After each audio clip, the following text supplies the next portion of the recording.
5, Maxi. We're going to go in 3, 2, 1. Well, you're alive. Yes. You're alive. Alive and well. You know, everybody thought Barry knocked you out, and you haven't been on her for a few weeks. So everybody thought, you know, that you was away licking your wounds from your great battle with your dad, Barry. Well, actually, I was licking my wounds, but it's the wounds from fucking wisdom teeth that bothered me. Yes, exactly. You have been sick. We're going to talk about that and find out where Max has been, guys. We have a lot to talk about today because this podcast is going to be all about Euros. All about the Euros that we have last week, all about the Euros that's coming, that is on as we're recording this. So with that said, the arrogant one is back with us, and we're going to geek out on this stuff. And let's drop that intro.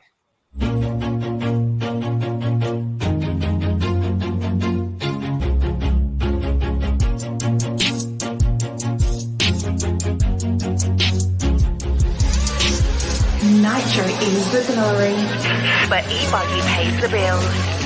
Welcome to the No Name RC podcast. Get ready for some serious bench racing. But be warned, we speak our minds, express our thoughts, and sometimes things can get a little rowdy. Hate, and he just was influenced by the hate coming from the left, the hate coming from the right. And let's get back to more club racing and less of this money-grabbing book racing. It's hard not to be arrogant when you're always right. Yeah. See what I mean? That's exactly why people call you arrogant, Max. You may not agree with everything we say, but it's definitely worth a listen. And our pick, can you stop whatever you're doing? Join your host, Leslie the Great, with co-hosts and guests as they get together to chat RC. Hey, after that race that I watched this morning, I have to talk about it.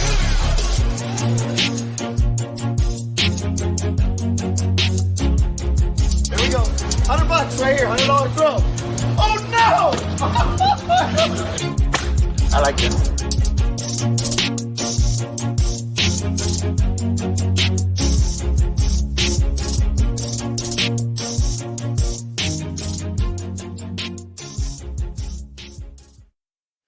Yes, indeed. Nitro is the glory, but Buggy pays the bills. What's going on, everybody? I'm just super happy to have my little buddy back. He's back. Yeah. The arrogant one is back, or as you're now known as Barry's son. Even though Barry is going to be upset as soon as I say this, people now call you Barry's son. But welcome back, everybody. This is episode number 196. I'm your host, Keenan White, aka Lefty the Great. And if you don't know him, this is Max Moore, aka Arrogant Max. You have quite a few nicknames now. I've collected them now. Yes, you're getting like Joseph. He has quite a few. Yeah. He has even a new one now, Reverse Beaker. He's got orange skin and green hair. So it's good to see you, Max. You've been kind of sick. We're going to talk about that in a little bit before we go on. But before we go on, everybody, we want to thank you for joining us. Thank you for everything. We're getting close to that 200 episode, and that's going to be a big episode. I was talking to some people. I think, we're going to have I think you're going to be a part of it. Hopefully, Joseph's going to be a part of it, and maybe TZO will be a part of it because the 200th episode might actually coincide with something. So we'll see.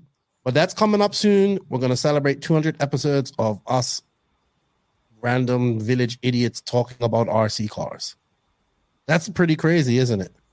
200 episodes, Max. Yeah.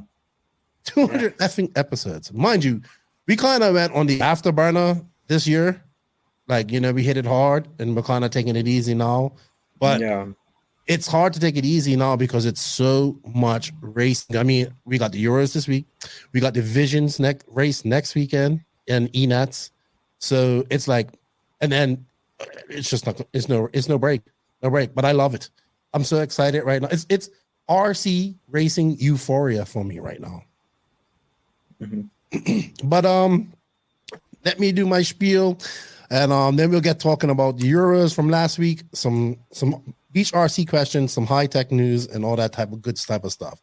So Obviously, without you guys, the NNRC squad around the world, we can't do this. We greatly appreciate your support, and thank you for everybody that goes and clicks those, download buttons and listens to us. If you're listening to us on audio apps, please leave a review. If you're listening to us on YouTube or you haven't discovered our YouTube channel, please go there.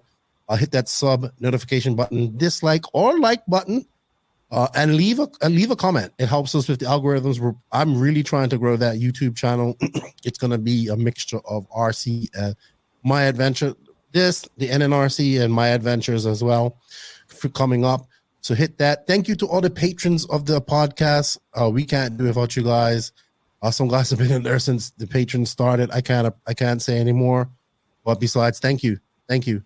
If you wish to become a patron, you can. The link is in the written description of this podcast. Also, we have some awesome sponsors. Invisible Speed, congratulations. We have the Invisible Speed Euros. That's pretty awesome. I never thought I would see it. So officially. Yeah. And we should be calling that the Invisible Speed 8-scale Euros. That's what I'm calling it. The EFRA Invisible Speed 8-scale Euros. Now, am I allowed to say Nitro Buggy? Or we don't say that? No, IC Off-Road. Okay, IC Off-Road. Okay. So I have been saying Nitro Buggy. I don't want to trigger any type of, what's going on with Nitro right now in Europe. So I don't want to, IC Buggy. Why IC? What's IC stand for? Internal combustion. Never knew that. Then the electric is EP. So I think that's electric powered, if I'm not wrong. Boom. I just been calling it IC Buggy because I thought it was cool. I had no idea why it was called IC Buggy. So my mind just was blown just now. Super blown. But yeah, Invisible Speed is the title sponsor of the Euros. Well done. I mean, look, I'm going to get more involved with this. I've been talking to Joseph. I'm going to get more in the course and all that type of stuff. But this is such a great little thing. This is not even a little thing. If you like the book that's right here, then you'll love the course because it's just way more, and it's a living organism. It's gonna keep on growing. So, but we need to get people in there to see how good it is. I know a couple of drivers that are doing very well are in the course, and I'm not gonna say their names, but he's doing very well. I just gave him some congratulations a few weeks ago. But anyway, check out invisiblespeed.net. TZO 200 tires. I was talking to Nick yesterday. Like I said, we might be doing something here for our 200 episode, and 200 is kind of coincides with TZO because I think they're about to launch. So shout out to them. Thank you for their support. High Tech RCD. Good to. I was just talking to them, trying to get ready for the Worlds coming up here soon. So thank you to High Tech TNR Fuels. I need to hit up Chris, see how things are going with his facility and everything that they got going on there. Mayako, oh man. Big race for the Viking and everybody this weekend. We're going to talk about that. Shout out to the NPC community. It's good to see you guys. Beach RC. What's up, Brent, Lucas, and all you guys? I did record with Lucas, but I haven't posted it yet. I'm probably going to wait till after this race to post it. It was a good chat with my boy Lucas. Go check out the Beach RC YouTube as well. Let's grow that and get them up to 1,000 likes and get some watch hours. 1,000 subs and watch hours. Techno RC, thank you to Techno for all that. I've just ordered some stuff for my MT410. Super excited about that. Lugs Racing Tires, it's not JQSM no more, it's just Invisible Speed. G-Spec RC tuning for all your cabling needs. Papa Willie's Traction Tonic for your traction needs. Sun Padal USA, thank you, Sun Padal, for the batteries that will be good in my Techno 410. I did an unboxing of that. I know it's a little bit out of sync and not so great, guys, but don't worry. I figured it out, and my videos are going to be better. Don't worry. They'll be better. I was listening to the first podcast the other day, and it was absolute shit, the audio. Racecraft USA, I think they got their shift block, and that's such a cool name. They got they got this block that holds diffs and shocks, and they just called it a shift block. Another simple name that just mind blows me. I was super amazed at that. What a cool name. Check them out. Clinic RC. Shout out to Tony and Vicky. RCGP. They're also a sponsor of the coverage of the Euros, which I thought is really good. David's going to be joining us later on because we're going to take a look at the Euros. So we'll ask him about that as well. But I'm super happy to see RCGP at EFRA. like RCGP putting their money where their mouth is. You know what I mean? Hey, we're gonna sponsor, help. You know, they have one more. Like we're gonna sponsor this event. Very good, very good, very good to see. House of RC, the David Ronafalk Race Shop, JTP RC. Shout out to my boy Alexander Hagberg. I was talking to him yesterday. My boy RC Kevin. And yeah, man, good to be back. Sorry for the long spiel, everybody. Remember, if you want to show the podcast some love, you can show them some love. There are links, affiliate links, coupon codes. Not everything has a coupon code, but if you just order from any of these companies, let them know that you heard about it on the NNRC and help us out a little bit, please. We greatly appreciate that. Yeah, Maxi. So what's going on, dude? And contrary to you getting heat stroke at the World's warm-up, you actually look like you need some sun. Yeah, well, that's just me. I'm usually pretty pale. You are from God Finland. Gave me. Yeah, that the lack of melanin is duly noted.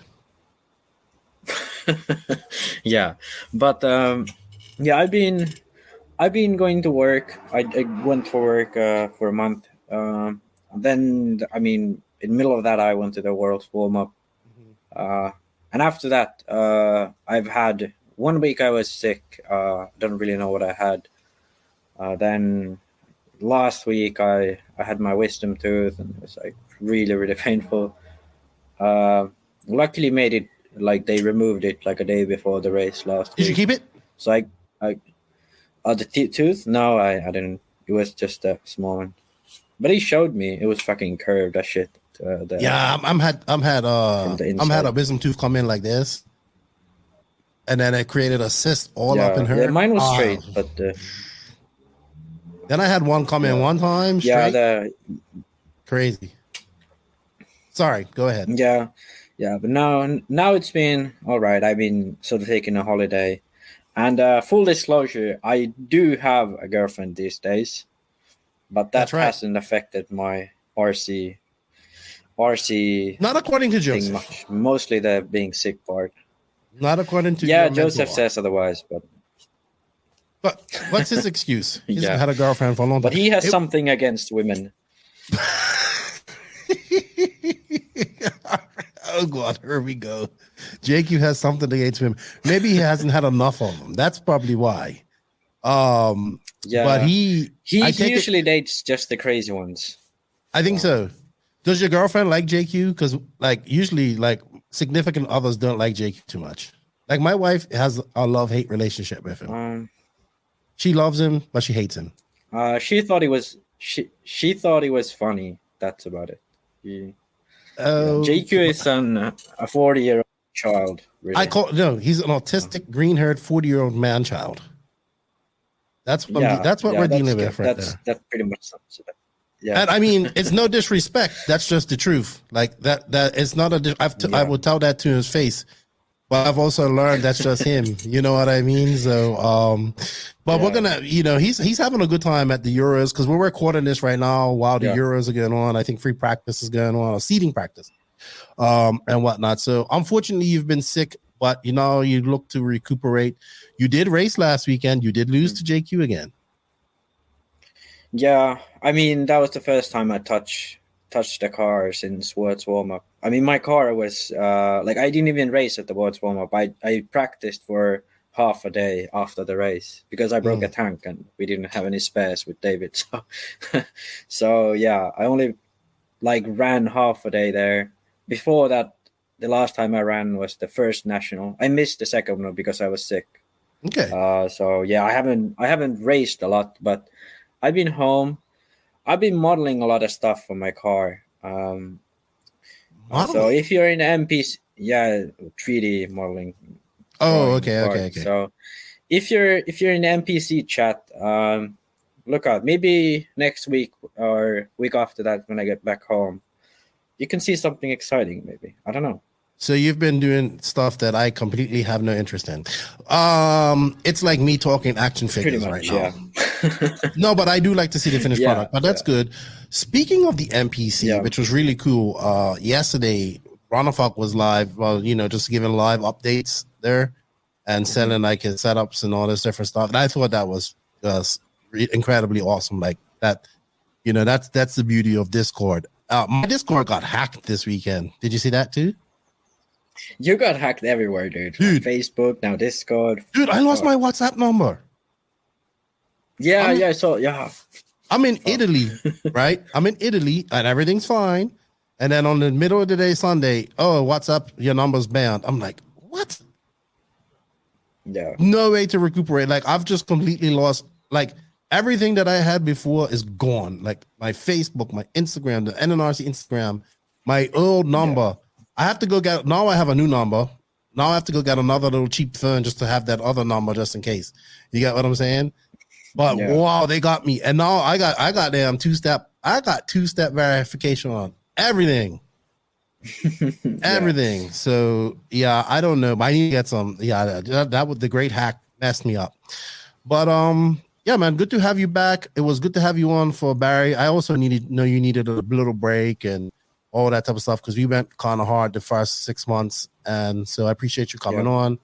And this is gonna be one of the old school podcasts. It's gonna be long. We're gonna have we're gonna have some Martin. We're gonna have Martin Owen come on, the BRCA. He's in charge of like the 10 scale side of things. He's also part of the Extra Lap podcast. We want to talk about the just his story and the Euros that will happen last week. And then later on in this podcast, you, me, and Isherwood, we're going to get together and take a look at the upcoming Euros that's going on in the beautiful, like, Barcelona, which when I look at that track and every picture I look at, I just wish, like, I'm like, if somebody said, Lefty, you have to be here tomorrow, like, and we'll pay for you to get her, I would be there tomorrow. Like, honestly, I would figure it out. And I'd be there tomorrow. I'd be like, boom, boom, boom. And I'll be like, hey, Max, I'm flying to Spain right now. Yeah, but anyway, I saw the pictures of like the facility and the sort of history of RC World. That was cool, isn't it? Very, very nicely done. Yeah, like different. Yeah, it's you can see the pride and just a beautiful facility. Congratulations to the Figueiredo family. I guess they're the owners of it. Maybe it's a club. I don't know, but beautiful, beautiful facility. All right. You know what? We have to get on and talk about some RC news real quick because I know you've been dying to talk about this and this is relevant and you're probably going to piss off people here. So, but anyway, this week's RC news is brought to you by High-Tech RCD. High-Tech RCD is a leader in RC systems developing the highest performance and reliability supported by dedicated customer service personnel. The HSBC 938 1TH servers have efficient brushless motors, titanium gears, low consumption, constant output, and a metal case. They're also got their new low-profile DB778 WPs, which I see a lot of guys in 10 scale are using. I saw Sammy Moran. I think he won stock with it the other day. The carpet nets, congratulations. So check them out for your 10 scale on-road and off-road needs. The DB778 WPs manufactured with your high technology using industrial strength innovation, bringing them to RC. Also, they have the RDX2 Pro charger, which I don't have the box of today because I'm actually promoting my boy Uncle Eddie's right here today and on Beach RC. But yeah, the RDX2 Pro charger, I've talked about it enough times. I'm still using it. Hopefully, I might get out to the lake. I haven't been able to get out to the lake this week, but hopefully we will. The lake's also dirty. We had a lot of rain. But trust in High-Tech, your server and charger headquarters. Visit them at hightechrcd.com/where-to-buy to find your nearest dealer. Also, the High-Tech RC news is also brought to you by TNR Fuels, because here at the NNRC, we're all about the glory, and that glory is Nitro. TNR is the hottest fuel in the market, owned and operated by Chris Nelson and his family, made by racers for racers. Currently available throughout the USA. Hit up Chris at www.tnrfuels.com or contact him directly at chris@tnrfuels.com.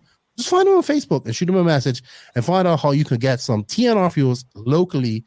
I believe he has international shipping set up, and I need to get in contact with Chris and find out what's going on here because he's got some big plans. But thank you to High-Tech RC and TNR Fuels. You can find links in the written description. They're bringing you your RC news this week. And Max, do you just want to go right into it?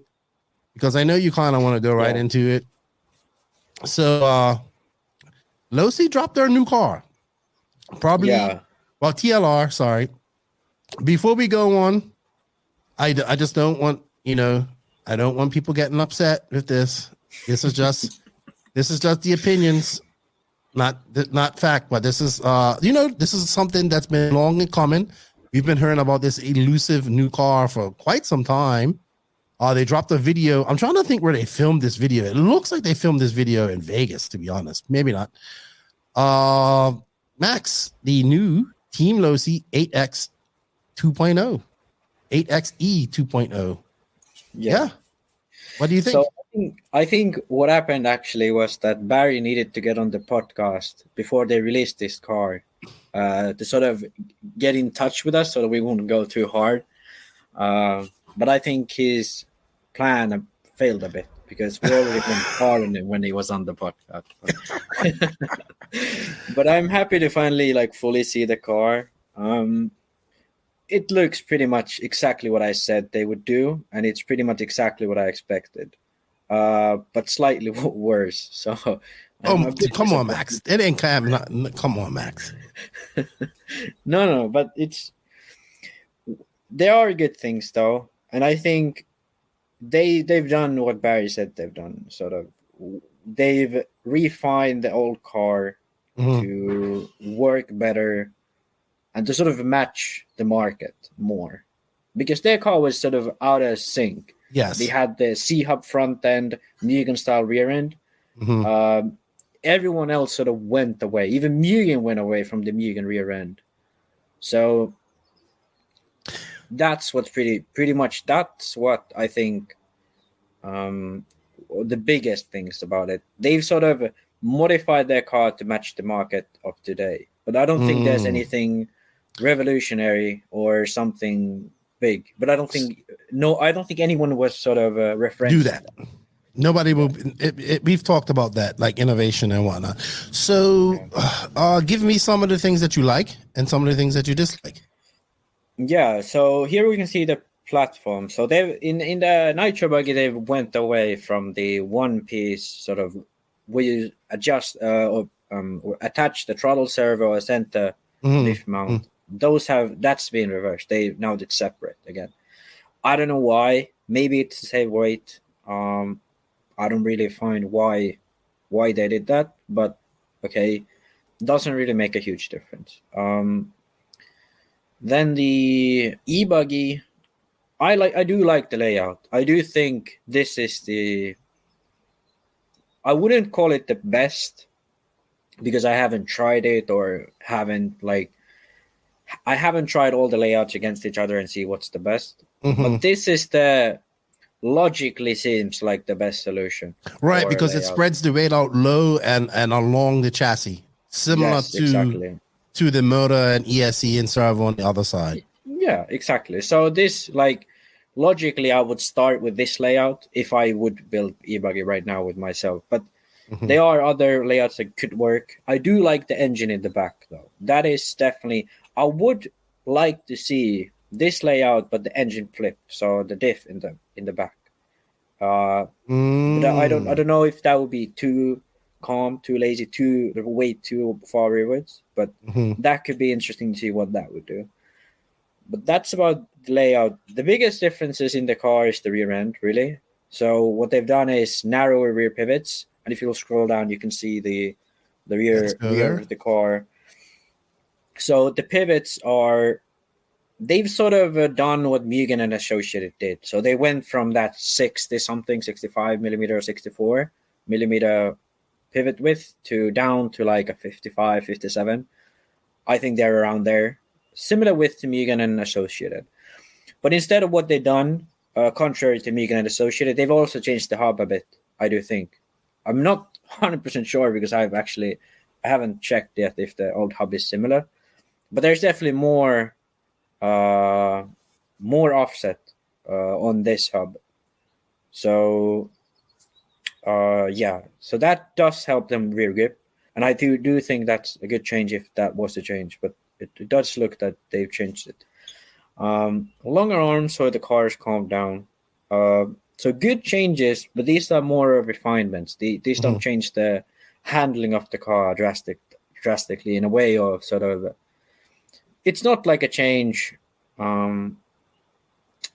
It's not a massive change, I'd say, but it's right. It's a like not change like for a the whole better. new platform. Yes, exactly. So, yeah, if I was a TLR driver, I'd expect this to be slightly easier car to drive and more sort of calm down overall across all surfaces. But Okay. to me, I was a bit disappointed though, because they had this car a year ago already, and now they released it. Like, yeah, You was expecting more. oh, definitely, because they held out for the release for so long. I was expecting a lot more, really. You said you like the body and something else, the nose cone. Yeah, the nose cone looks pretty cool. I like that. Yeah, I do like the nose cone because that's the sort of. I think they did it for the looks, obviously, most likely. But the nose cone, I do like that style because you would be sort of having a clearer airflow around the front diff box. I don't know how much that will affect. I still have that to figure out, but I think that style of nose cone is going to be better unless you want to run a front wing or a scoop. The body itself does look better as well. The side wings, they funny enough, everyone keeps making sort of fun of me for saying, oh, the side wings help and that.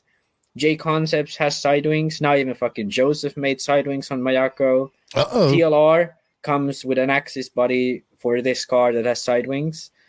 I don't think there's any car left who doesn't run these. And then people say, oh, like Aero doesn't. I remember when you was getting teased about your Lexian wings. Yeah. To me, I don't really care about it. I'm happy if I'm the only smart one here. But to me, it's funny that people say, like, oh, you're doing silly things. So then everyone does what I say them to tell like them. Later on. But that's typical RC. It is typical. And I think Barry definitely understands a lot more than he lets out to be.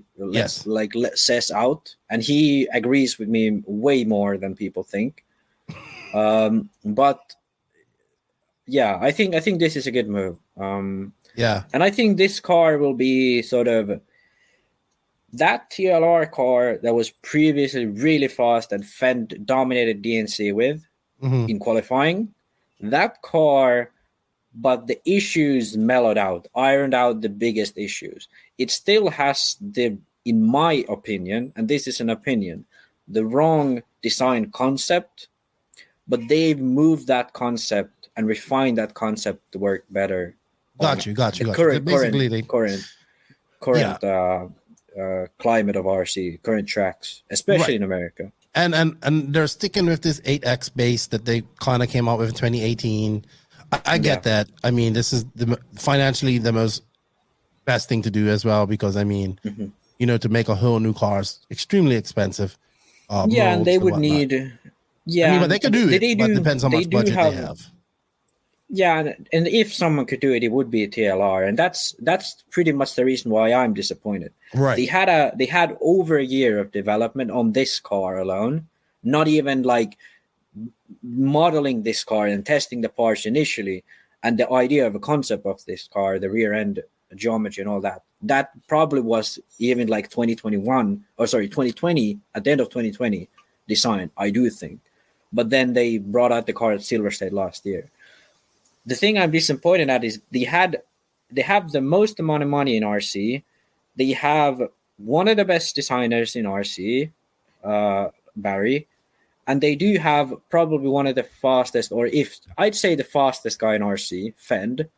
So they have all the tools of dominating RC and releasing a car that's unbeatable with a driver that could be unbeatable with a car like that.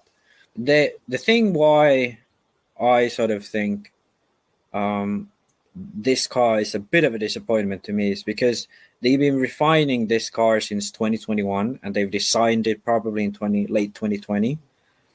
But when now this car is released, and there's nothing sort of amazing about it. They have one of the best designers as Barry. They have one of the best drivers as Fenn, and they have the biggest budget in RC because they are backed by Horizon. So there's no reason for them to say, we are just doing this refinement, we're looking for our path. No, they should know their path. Barry and some people in TLR should know what to do to make a dominant car and win everything because they have probably the fastest driver in the world. Maybe not the best, but the fastest, I'd say. So that's the issue why I have the issue what I have with this car. I'm sure Barry's going to be upset if you know. I wanted more, but I mean, like, if Barry's listening to this, ask yourself, do you think this is the best RC car you could design? Oh my gosh. Like he should go to the mirror if he's listening to this. Like, walk to the bathroom, look at the mirror, and say, "This is the best RC car I could design."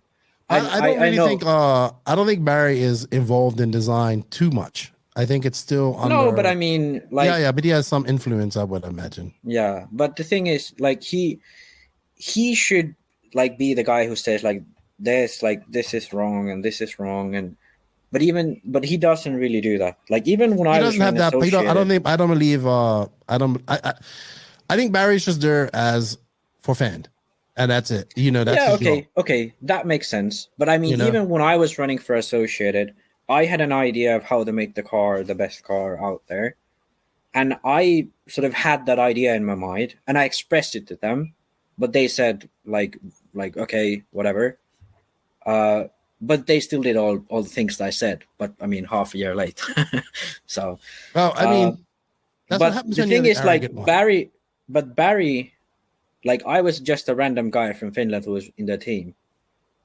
But Barry is a guy who has a voice, almost a world champion, and one of the, like, most knowledgeable people in America about, like, setup and stuff.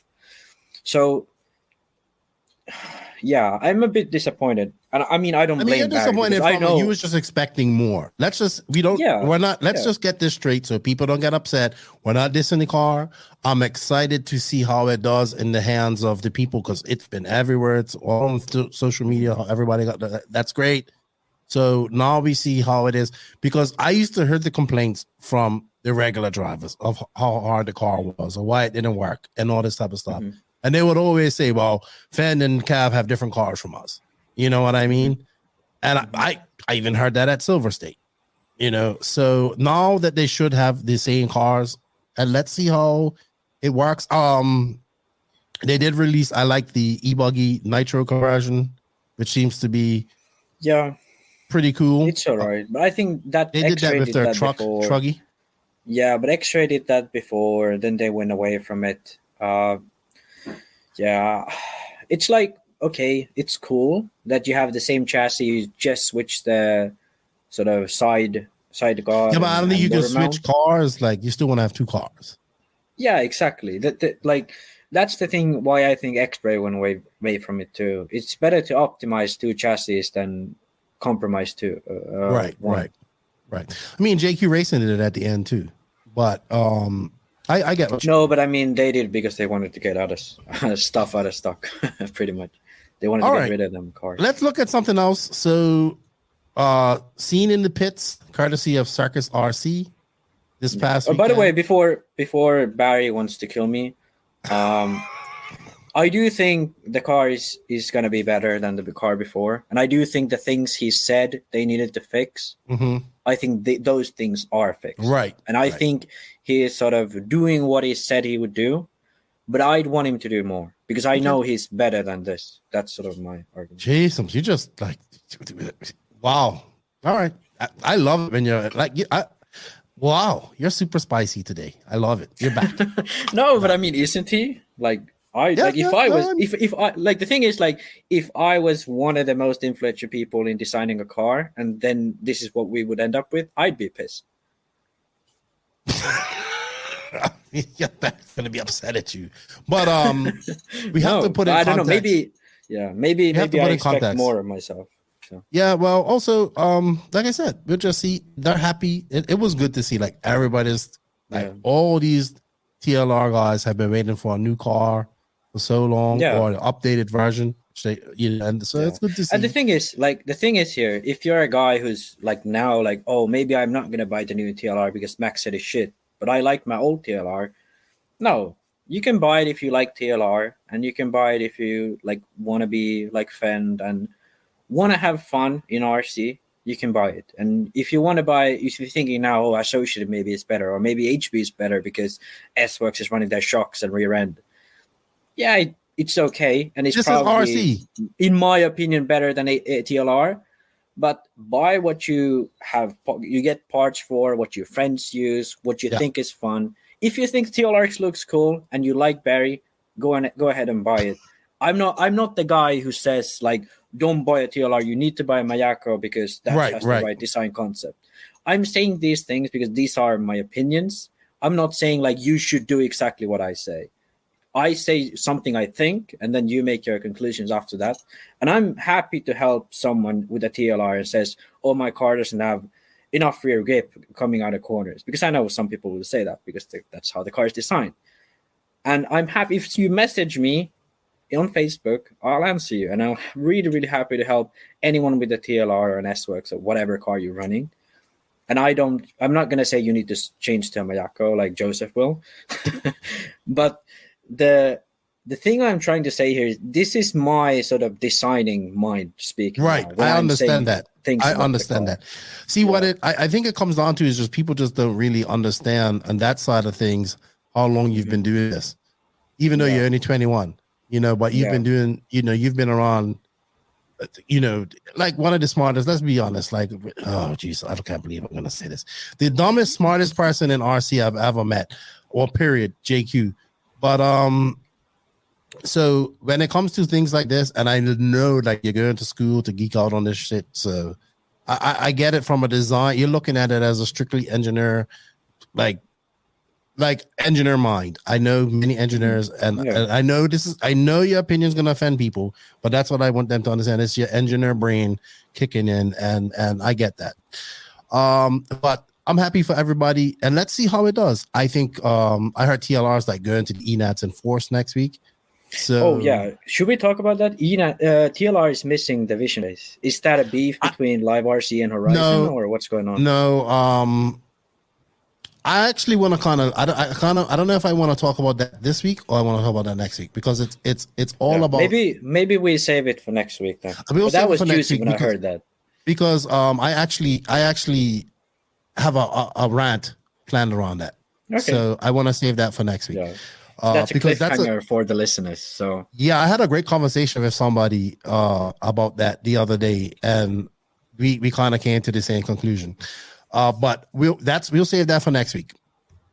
All right. So also seen in the pits at the Euros is the S-Works rear end that Max is so fond of.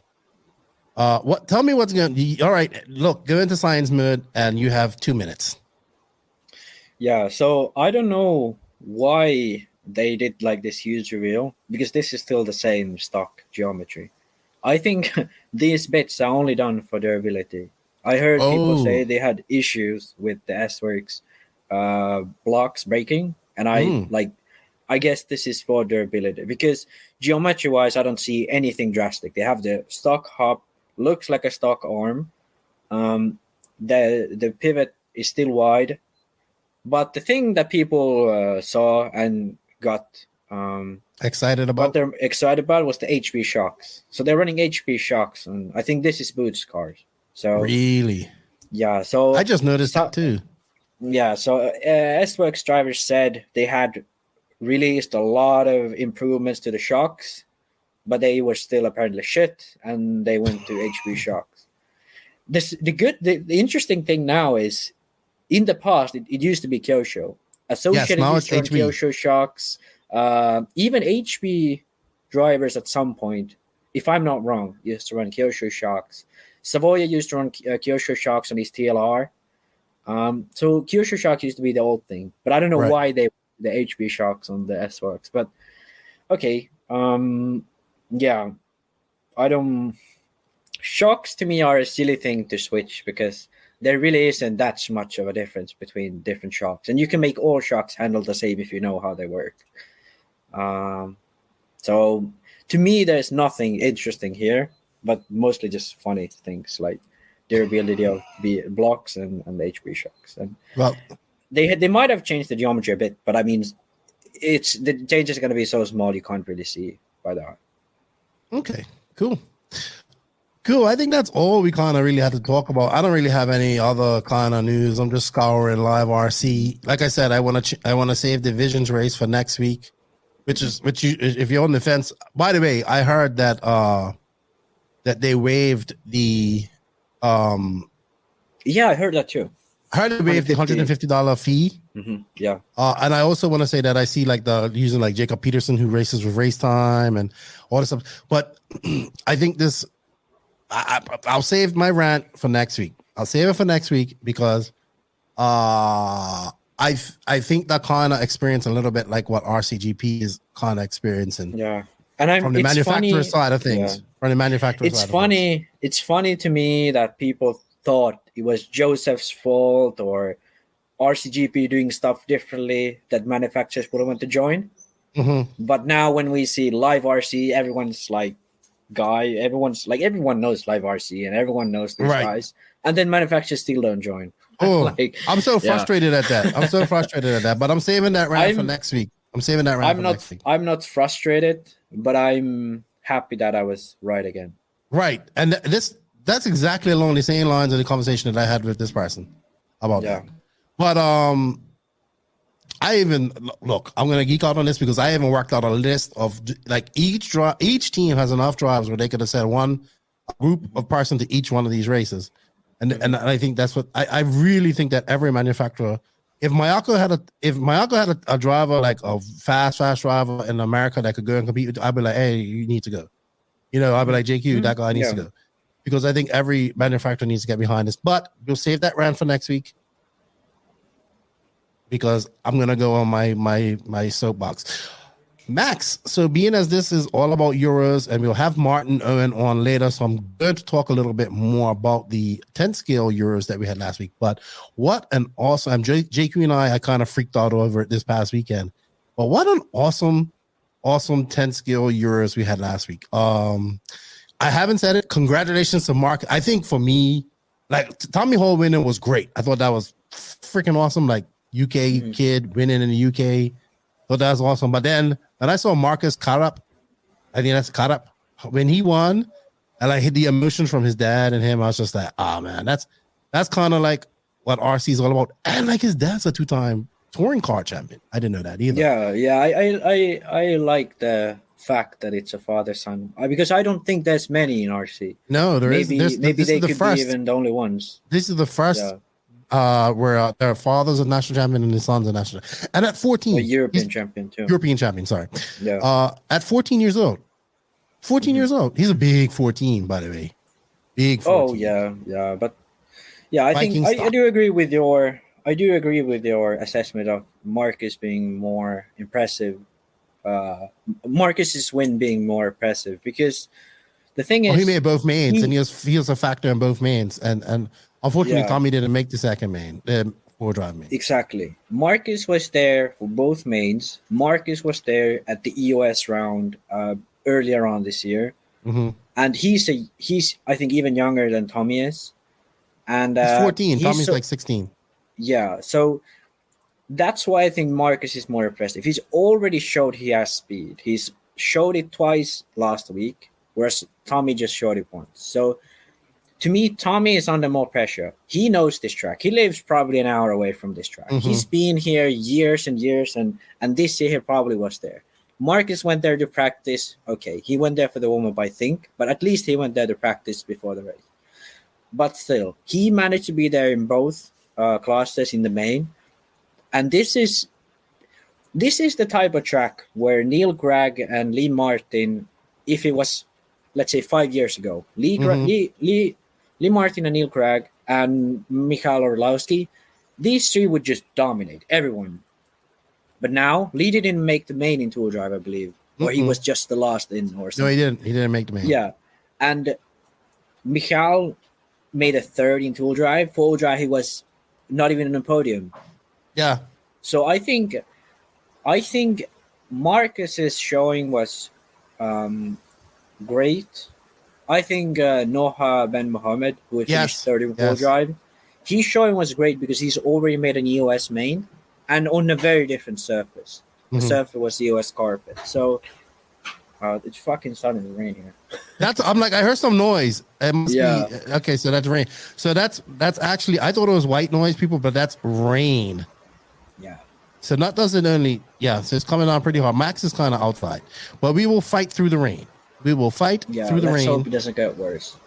Like, we hope it doesn't like drip on you. No, I'm on the Okay. on the ceiling. It is pretty loud. Yeah, it's not even raining yet. It's just. No, you're gonna have to talk a little louder. All right. So for me, Marcus was the more impressive. He's also done it on EOS level, and getting involved with Orlowski. I think the biggest losers of this race are Schumacher, home track. Orlowski, not. Did he podium? No, did he podium? I can't remember. He podium in two-wheel drive. Oh, that's loud. That's loud. Super loud. So yeah, I don't know what to think about that. But it was super impressive. I thought it was great for RC. I thought it was great for the BRCA and just feel good type of situation. And like, we don't see that much. We haven't seen that for a while. I think maybe since probably Orlowski. And it's just good to see, now, if you ask me which kid do I think has, and this is no disrespect to the holes, but I just think which kid I think would, out of those two that's going to probably make it, it's going to be Kara, because he's just doing it more on an international stage. He was at the EOS, mixing it up with Orlowski. I talked to like Barkan knows him really good, and Barkan's like this kid's good, and he's good in Nitro, and he's good. I was like, really? So he's definitely going to be one to watch. And hopefully Tommy Hall and his brother, which I thought was really cool. They were actually racing each other at one point in anime, which is really cool. I hope we see them also further their career and maybe travel a little bit internationally. And but Karab's 14, Noah Ben Muhammad's 12. They have time. Joseph and I kind of talked about this too. Like, do these kids now start getting the deals or whatnot? But I also feel like, yes, you're a European champion, which is great. Four-wheel drive European champion. That's awesome. But I don't think there should be immediate pressure on you to be like winning your next every race and whatnot. So I know Max is quiet because it's probably raining really loud there. So listen to this. Yeah, so we're going to take a break while the rain stops and come back. And we're going to go to some Beach RC bench racing Q&A questions. Thank you. We're going to go right into, we don't have many, but we're going to go into the Beach RC bench racing Q&A. Thank you to Beach RC for all the support. Remember, everybody, there is an affiliate link that you can use. It's out a lot. And I hope you guys are enjoying this old school, long-winded podcast. BeachRC.com, the racer's one-stop online hobby shop. Choose from all the popular brands and variety in stock with super fast shipping and great customer service. BeachRC.com still has the local hobby shop feel with all the benefits of the internet. BeachRC.com is the exclusive distributor for Ultimate Racing, JQ Racing, Pro Circuit Racing Tires, Nitro Lux Fuels, and Assault RC Performance products. So fill up your cart and check out at BeachRC.com today. So Max had to relocate because the rain was too hard. So he's now in what looks to be the master bedroom. So, hey, man, this is how we do it. We're bringing podcasts from you from all sorts. This is the Beach RC Bench Racing Q&A. We didn't get much questions this week. We kind of have a new banner, so people didn't see it. Sometimes things get lost, but we kind of put these questions up a couple weeks ago, and I thought I was going to have you on, but you got sick. So we do have a few questions that we have to go to and talk about. But thank you to Brent and Lucas and everybody at Beach RC for their support. I just placed the order there for my Techno truck. If you guys can, we have an affiliate link. It helps us out a lot. Brent and Beach put a lot of money back into RC, so let's try and show them some love. And it helps the podcast out, and we need all the help that we can get. So, and thank you for the questions. We enjoy them, and Max gets to go in science mode, and I get to snooze. Not unless I'm really into the questions. Yeah, So, all righty. Let me find the questions, and we can go ahead. So, Joe Jenkins. Now, this is actually a question I love talking about. I'm interested in the money side of RC. How much are these top elite drivers earning to race RC? And how much of these RC companies worth as a whole? With everybody and their brother being sponsored, it doesn't seem like there's a lot of room left on the table for big profit margins. Well, Joe, there isn't much room left on the table for big profit margins, and these guys aren't selling hundreds of thousands of units every quarter like a lot of people think. And there aren't guys out there making millions of dollars. I would say the last I checked and the last I heard, I'm going to use Mayfield for example. I was told that roughly his salary, from what I heard, was roughly $10,000 to $12,000 a month. That's a good salary. Don't get me wrong, but make sure that's not from Mugen. That's from everyone. No, exactly. So he gets paid from every sponsor that these guys get is paying them something, plus probably giving them contingency and obviously free parts. So he doesn't have to pay for any. I mean, he probably does. But and also a lot of these companies may give some travel budgets. There's a lot of different things that work into this. So what happened with guys like Mayfield and Rivkin and even Tiba and these guys, they were all sponsored by MX for a very long time, and they all got a very comfortable paycheck from contingency and help for travel because the gentleman who's now passed away, he really enjoyed RC, and it was more, he was just a rich guy. So, yeah, it's hard to sell that to somebody too. And look, I'll be honest with you, it maybe is 3 guys making that type of money in RC, maybe a little bit more, but the rest of the guys are if they're doing 8 skill only and stuff like that, maybe 5 to 6 a month, maybe less than that. You know what I mean? So it depends really what and contingency as well. Yeah. So some drivers who generally this is the case. So if you're a younger driver who's really fast, generally you make more from contingency. Someone like Orlowski, someone like Rimkin's not that anymore, but I bet he probably was that before. Ongara was that before. But I think now he's on the sort of high paycheck level, not the high contingency level. Right. So those guys, they win so much that most of their earnings are from contingency. So, for example, when Robert Batty won the Worlds, he got, if I'm not wrong, he got 25 or 30K. That's how much I heard. From Novorossiysk alone. From Novorossiysk alone. Yeah. That's maybe why they're bankrupt. Maybe. But winning a Worlds, you get in contingency, you get anywhere between 30 to 50K. Generally. I would agree with that. But it depends. For example, when I was running for Alpha, my bonus for Worlds was, I think, 15,000 or something. But I mean, obviously, I have never been good enough. Right. We're talking about winning the Worlds. Yeah. So that's an engine manufacturer from Taiwan, Alpha. So, and PR Racing, my bonus for Worlds would have been, I think, 10K. So if I was a guy like Orlowski or a guy like Donna Hatanen, who is able to win the Worlds, and I have my deal set, I know for a fact that if I won the Worlds at one point and collected all the sponsorships from someone else than Joseph, pretty much, I could have been in a point where winning a Worlds would net me 30K, without no negotiation, just contract offered to me from collecting these around the brands I ran. Yeah, contingencies. Schumacher, even I can't remember the prices, but even then, when I ran them, I had winning years and Worlds, I would get like 10,000 or something. Right. So, and not just winning, because just to clarify, people do get money for so. Oh yeah. So it's not just winning, but you will get contingency per race you go to. So you first to 10th might be a big gap. First, you get 30K at the Worlds. 10th, maybe you got 3K. You know what I mean?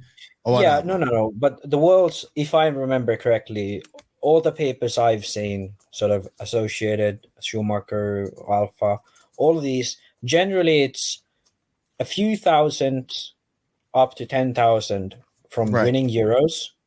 And worlds are generally always something like 10,000, 5,000, 15,000, depending on what type of contract that is.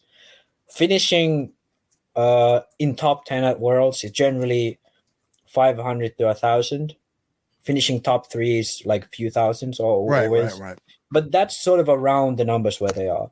But the difference between someone like David Ronnefalk and Michal Orlowski 5 years ago is the fact that you could pay Michal $1,000 a month and he'd be happy for that. Mm-hmm. Whereas David Ronnefalk, where he's paid by HB or now by Mayako or Spencer Rivkin or any of these guys who are already established, already European or world or Raw national champion, and like a big name, Fend, like these big guys in RC, these guys make most of their money most likely from monthly salary. Yeah, I would agree. I bet. So these guys, those guys get salaries, but not everybody. Like there's some guys that may get some salary, but trust me, being an RC driver is like all about getting travel money, some extra money. Like and there's lower levels of being a pro. Like it's a grind, man. It's a grind. And the thing is, for a chassis manufacturer, especially because chassis manufacturer generally pays the travel. Most of the time, it's you pay someone's salary, be it $70K a year, and then you double that because of the travel. You know, that's basically how it works, really, especially for Europeans. Basically, what's happening is we are spending a lot of money for professional racers. And basically not using them in a professional way, because people are not. I mean, to be honest, companies like Kyosho, companies like TLR and Associated, they have their ready to runs and all that stuff that kind of allow them to give bigger budgets and bigger money to these drivers. And then you have a company like Mugen who's race only, and like their salary for like. We've heard like I don't know how true it is. Maybe it's more now, but this is what I was told, and this was a few years ago that like Mayfield made like $1,500 a month from Mugen, and then but if you break it down, that's only 500 because he races 3 classes, but he still gets that. Plus, he obviously gets contingency. I think he gets contingency from like Mugen, Japan. It's so much wheeling and dealing going on in RC. Yeah. And the thing is that a lot of drivers get paid by distributors as well. So, for example, Kyle McBride, what I heard is he gets paid half by S-Works, half by the distributor. Right. What I know, Savoia gets paid fully, I believe, by distributor, but I'm not sure. So also Yero Maiguan, he made a 20-year deal with Kyosho France. Now he's running for X-Ray. Because that 20-year deal ran out. But pretty much making money in RC is not that easy as, hey, you're a Ferrari F1 driver and you make $5 million a year. Yeah. It's not like that. It's like you're driving for high-tech servos, you have TCO tires, you have Techno car, you make 500 there, 1,500 there, 2,000 there, and then you end up with something between 5,000 and 15,000 a month. But you can lose that like quickly, just like this podcast. Invisible Speed pays, TCO pays, BRCA pays. These people pay, but not saying they're guaranteed to pay at the end of the year. That's the problem you have as well. So it's a very difficult. Yeah. If you're someone like Mayfield who doesn't have social media, who doesn't do anything except for racing, if he starts to suck, like sort of like Cavalieri, what does he fall back on? But if he had a year like Cavalieri's had these past 2 years, Mayfield, like, what the hell would he do? Like, obviously he must have his other plans, and I think he has his life sorted out. Yeah, but the thing is, like, Mayfield at this point doesn't have what Drake has. Drake, Right. like, But if Drake was just a driver, he would he'd have be gone bad like years ago. But because Drake is what he is, he's a figure, a personality inside RC. He has a job for life, pretty much. Right. And also, I want people to understand something. He's like, Drake is an employee of Mugen. I believe he works for Mugen. I think Drake is obviously going to be like the Mugen, like in charge of Mugen USA by the end of this, taking over from Chris Moore. And then Drake is making a killing on his Drake and he's cashing in on his brand, which I don't blame. And even so people think like when you see these pro guys going to these smaller, big races, they're getting paid to go there. Mm-hmm. Like if you see Drake at a race somewhere and like, whoa, there's nobody else there but him, he's being paid to be there. Like he's getting expenses paid. He's probably making some money. Like he'll do a clinic and all that type of stuff. Yeah. And he's getting paid to be there. So if you think that these drivers are there are drivers that just go to races too. Don't get me wrong. But if you think a driver's flying across, from across America to go to your race and go for free, that's not how it works. These guys have their prices and their fees and all that type of stuff. And I have no issue with that. That's how they have to make money. So it's just so like, it's not like you said, it's not like, hey, here's $5 million. You now drive this. It's so many, like every little company that you get, you pretty much every company that's on your car as a pro has to be contributing financially somehow, some way. You know what I mean? So that's how it is. Yeah. One thing and it could be like $150 a month if you run this air filter. You know what I mean? That's what I'm paying. Yeah. It's like a lot of people have like T-Works sponsorship and they pay them like $250 a month. Yeah. So but one thing I want to touch on is the actual number we should be interested in because we are interested in RC doing well, is how much hobby shops make and how much brands make. Mm-hmm. And that's a much more difficult one because that's hard to know. But for example, in Finland, the hobby shops, the money they make, around 10% is from racing. Yeah, exactly. And these brands make all of these hobby shops in Finland will go out of business unless they sell the RTRs. But they're doing quite well because they sell RTRs. That's what keeps them afloat. And the thing is, like Traxxas and Arma, their revenue is in 10 million, like tens of millions of dollars a year. Whereas someone like HB, Associated Race Cars, Race Side. So Associated Race Side, I bet their revenue is under 10 million a year. You're giving it more than what I would give it. Yeah. But so that's the answer to that, Joe. Yeah. They don't. And the thing is, like, they are not making huge profits. That's what I'm gonna say. But yeah, that's the worrying. It's an act of passion. This is a passionate sport, and you're doing it. No, don't get me wrong. There's people making money. Oh yeah, they're making money. They're making money. Making money. They are few people only. That's the issue here. Like, I know, like top drivers can make. Yeah, like not everybody's out there making $100,000 either. You know what I mean? That's the number we should be really focused on, and what really makes RC good is how racing is going to be more profitable. Mm-hmm. And if you look at, for example, Formula One, the way they make money is just advertising. Mm-hmm.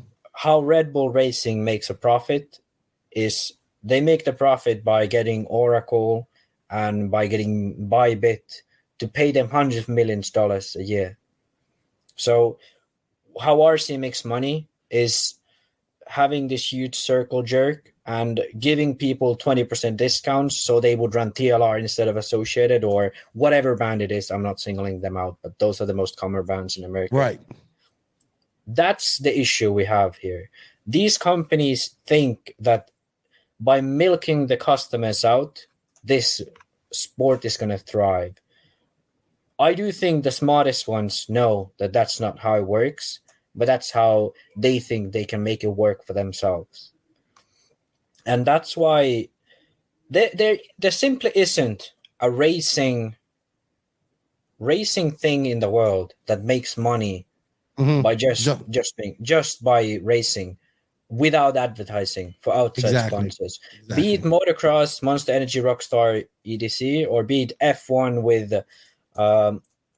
car brands putting a lot of money for exposure, as well as Ferrari, for example, has DHL as a sponsor, UPS as a sponsor. Red Bull had Oracle and Bybit. Big names, but they have the big audience too. The problem is RC just doesn't have a product yet. Exactly. But that's the issue. You know what? We're not gonna go. You know what? I know we want to go on this. This is part of the rant for next week. But that was salaries, and that's it. We're not gonna, because we're gonna save that for next week. Because what you're saying has a lot of value to what we're saying next week. We went on for 20 minutes on this, but talking about money and how it works is complicated in RC, and like this is how you see. Like we went on for 20 minutes about talking about how people get paid and how this works. And when you know how all of this works, you start to understand why it's so fucked and why we talked about it every week. So yeah. All right. Yeah. Real quick, Benjamin James, with Raw hosting 10 skill off-road worlds in 2023, would you like to see it run on dirt or clay or carpet? Here's what I think should happen for the 10 skill worlds next year. I think they should put it at South Point, Las Vegas. Run it indoor on carpet because that's the future. It's easy for everybody, all the manufacturers to go to. They don't need hire cars. They don't need it's easy to get to. Las Vegas is a hub. Everybody can get to. You can I think that's what you need to do. Just put it there. I know a lot of people ain't gonna like that, but I know IFMAR isn't gonna do that because it's gonna cost too much money. But that's what I would do. Yeah, I think that's a good idea. I would put it at the where they have the Florida Carpet Championships in. If it's going to be in carpet and it has to be a track, I will put it at the Florida Carpet Championships track. If it's going to have to be dirt and it's going to be clay, we have to be honest. The only other place that can really hold it is Hobby Action, Arizona. Yeah, but that's not good. Yeah, but it's good. People can fly into LA, drive to Arizona. That's what they would do. Yeah, but the thing is, holding the worlds at Hobby Action would be like holding the worlds at Ongara's backyard. Yeah, well, it'd be better to have it in Vegas at South Point with that. The thing is, the issue, in my opinion, especially in 10 scale, is there are so many surfaces and there are so many different type of things. So if the worlds were held in Hobby Action, like Hobby Action would say, oh, our track doesn't work if you don't use additives. So then if Mar would allow additives and you would everyone be using additives and saucing there, and it would be a fucking shit show. It'd be the fucking dumbest thing ever. It's just a tire war type of situation where you use additives and Dremel it like every single American races. So in my opinion, clay races. So in my opinion, the only viable options are a carpet race, like you said, or at South Point or in Florida. I'm fine with that. Or you go to Chico and run on Sugar like you did in 2013. Yeah, because that's an unknown to everyone at this point. Yeah, you know, that'd be awesome. And I think, to me, World should be events outside of the regular yearly program. Because Worlds are the only events where funding isn't an issue, really. We can go to Jakarta for Worlds. We can go to Pattaya for Worlds. And we can go anywhere for Worlds, really, because that's the race that are going to be a race no matter what. Sort of. All brands are going to be there no matter what, except for what Americans are trying to do right now, not going to Redawan. Like at least threatening not going to Redawan. Yeah, I heard that too. I haven't heard much. I'm heard because of tires. Yeah, but that's just a silly excuse. The thing is, okay, so you heard that too. But we'll talk about that in a minute. No, I haven't heard any. Okay. Rona didn't have any tires at the World's warm up, but that was because they were stuck in customs. Don't worry about that now. They need to start sending tires now. I wanted to.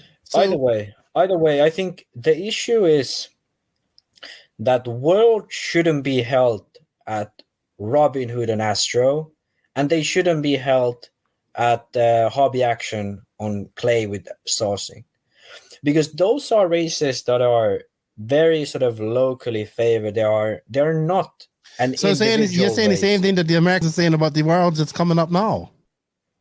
No, but Redovan it's not something like specific, because 10 scale is different. Right. If the Worlds were held at Ongaro's track, okay, yeah. The fact on that AstroTurf. this is on AstroTurf, on 8 scale. 8 scale Worlds were held on Ongaro's track on AstroTurf. Yeah, fuck that. That's not fine.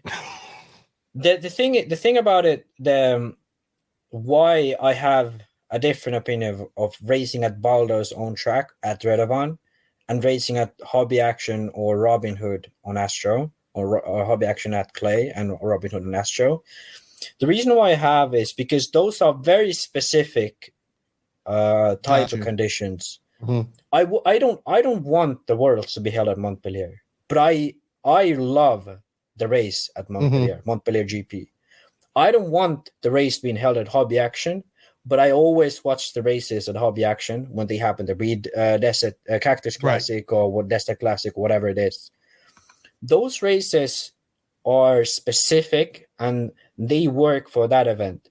I don't want the Worlds to be at Neo at Harper Adams. I want the Neo to be at the Harper Adams. You see what I mean? Yeah. I get These it. races are specific and they work for that type of event. World should always be a different venue, a newer venue, or an old sort of heritage venue that doesn't have an established big race or an established crowd that's super good there. Being held, like when the Worlds went to Derby Arena, I was like, fuck this. But then the Japanese have a lot of honor and they shot They just did a flat track, yeah. They did a flat track and shot themselves at the leg, made the track the worst possible for Yokomo. So like, okay, that's good. But and even when the Worlds were last time in Chico, they had the Roar Nats there, like silly stuff. I don't think Worlds should be held at Redovan, but I'm fine with them being at Redovan because Redovan is sort of, they are going to change the layout. The track is generic enough where I don't think the advantage is going to be too hard to overcome. Testament started first in the main. Testament TQ'd rounds at the World's warm-up. There's no excuse for Americans. But if the Worlds were held at this track where the Euros, 10 scale Euros were held at, in 10 scale Worlds. I get what you mean because it's a specific, that not every, I've got some feedback coming in here. Yeah, but can you hear that? There are some feedback, but it's very light. But yeah, the point I'm trying to make, which is, it's hard to sort of, it could be that this is just my sort of mind having this idea, but this could just be my opinion. I'm not really sure yet, but I do find a big difference between the Worlds being held at Redovan, because if the Worlds were held at Redovan, it's like the Worlds were held at anywhere, any track in America. And that's, to me, that's fine, because there's like, if it was held at the dirt, I'm fine with the Worlds being held at the dirt. But I don't think they should be held at the dirt, because it has the Dirt Nitro Challenge, and it's kind of a specific track. But in 10 scale, there are much more narrow areas. There is that tire game of Hobby Action, and there is that sort of bouncy Astro that's been there for tens of years of Robin Hood Raceway that just held the Euros. I think those tracks are very specific, and they have been there for years and have their own purpose in RC for years. Yeah, and World should be something new that doesn't really have that or like behind them. That's my opinion. So continuing on with that, he asks, in 2024, the word is, well, according to the rules, that America would hold the 2024 Worlds for 8 scale, right? So he asked, what facilities do you think would be good for this? So I actually had this conversation yesterday. If I was to hold a Worlds in America next, like in 2024, because now that I would do it. See, people have to understand it's not just about the track. It's the facility. That's one thing I've learned working with RCGP. You also need a great facility to pull off a great race. So you have to. It's not just enough to have a track and a bathroom. To have a Worlds. And they actually have a lot of specifications that you need for Worlds. So if I was going to have a Worlds in America, I would vote for like Thornhill because it's a great facility and it doesn't matter about weather. I would vote for Southside in Florida because it's another great facility and people can fly into Miami, people can fly into Orlando. I know the guys argue if he was like, but All Out. I said, well, maybe All Out should put in a bid because they're putting a lot of money into that facility in Orlando too. But I said, it's not just the track, it's the facility. You have to have this and, it's a lot of things you have to have a Worlds. They have requirements that you have to have as a track. That's why they're not cheap. So, and you need to sort of understand that people come from all around the world. They thousands of dollars in flying tickets, and if you come to some fucking desert in the middle of Arizona and with a big track, you're gonna be pissed. No one like the difference between sort of American racing and European racing is like Americans a lot of times come with their own tables and come with their generators and all of that stuff, and they have their own air pressure and all that. Right, but in Europe, that's not common. In Europe, what we're used to is you come there, you have a table, you pick one. I saw that. You have water running, you have bathrooms. Like that's the sort of that's the reason why in Europe it's a bit easier to get the Worlds there always. Because right, and I saw that every in Italy. facility almost have that. Yeah. I saw that in Italy. The difference, and another great facility would be like Thunder Alley has all of that.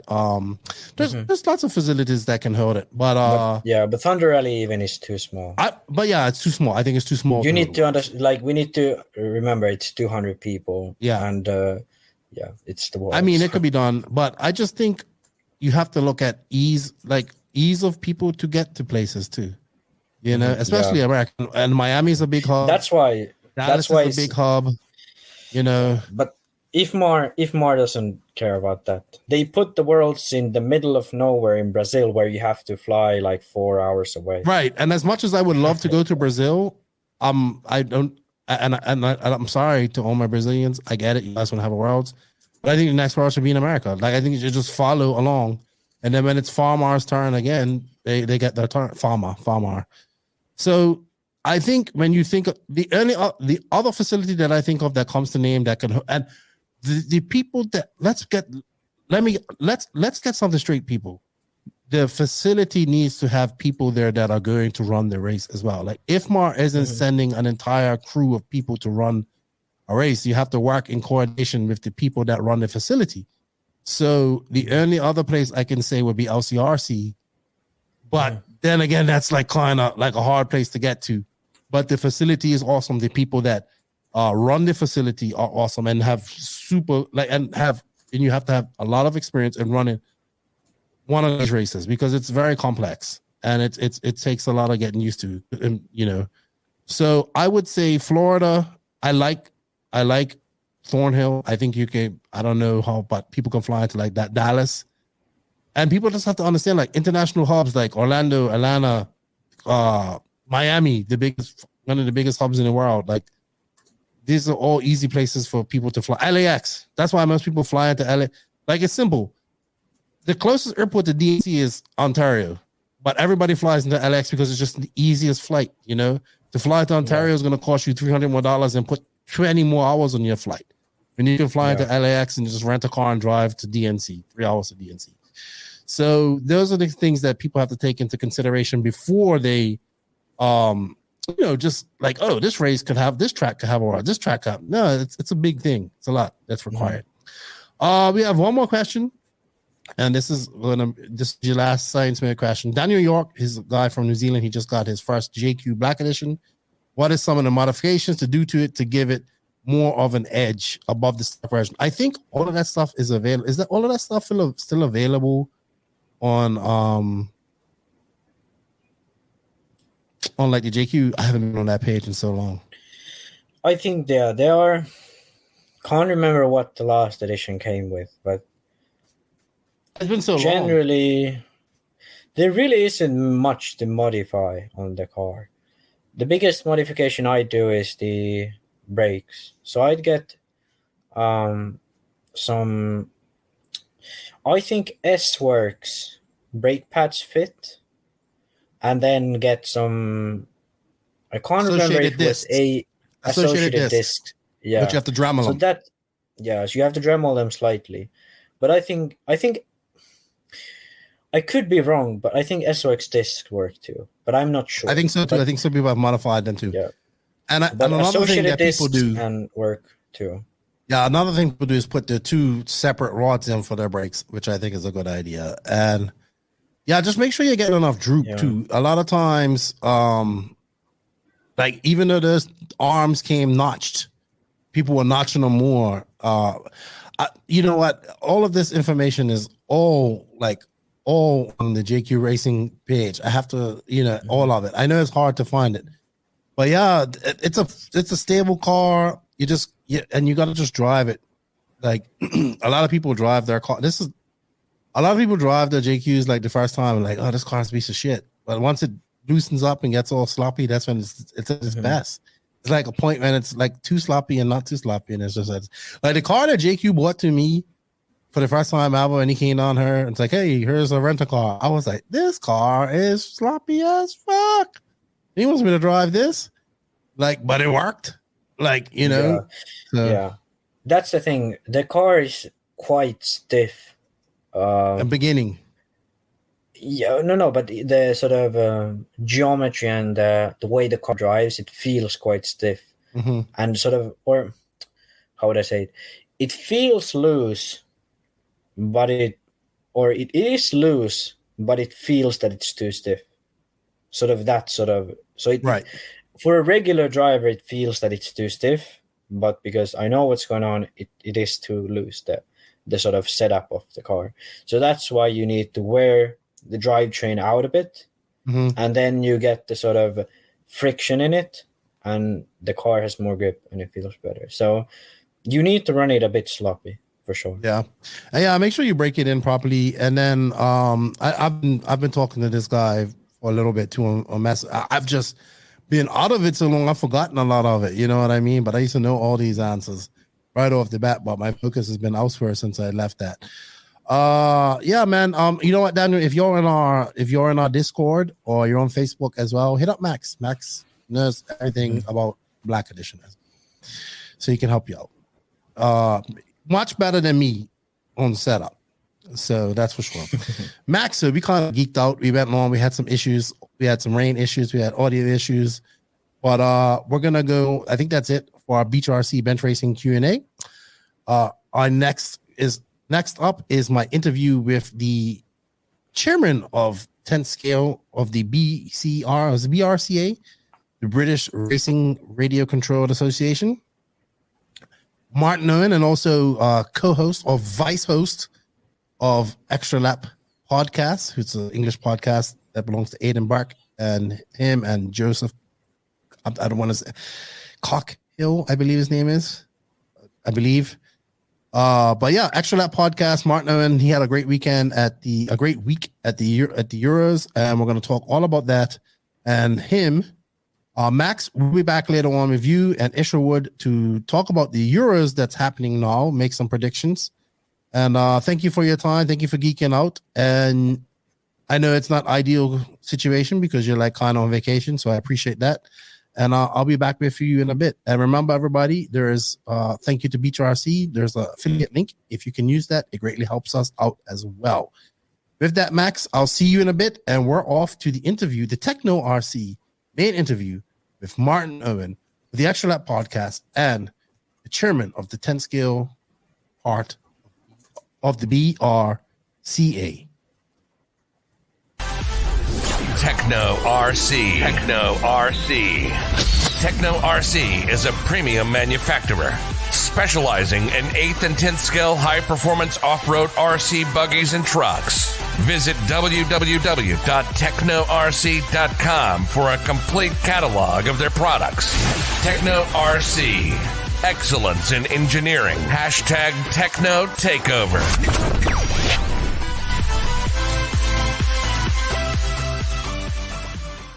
So joining me this week, he wears many. He has a very interesting nickname. Number one, he's also a podcaster as well. He's wearing a lot of hats on the, but when you have a nickname like the Emperor of Everything, I guess that's what happens. That's Aiden, man. Yeah, that's your buddy. That's Aiden. I know. Joining me this week is Martin Owen, who is. Are you vice host, or are we calling you co-host, or are you guys like all equal on Extra Lap? No, I would say Aiden is the host, and we're kind of vice hosts. Vice hosts. You can't get a word in edgeways with him because when he gets going, he doesn't stop. So he was so quiet on the live stream, though. He didn't talk much.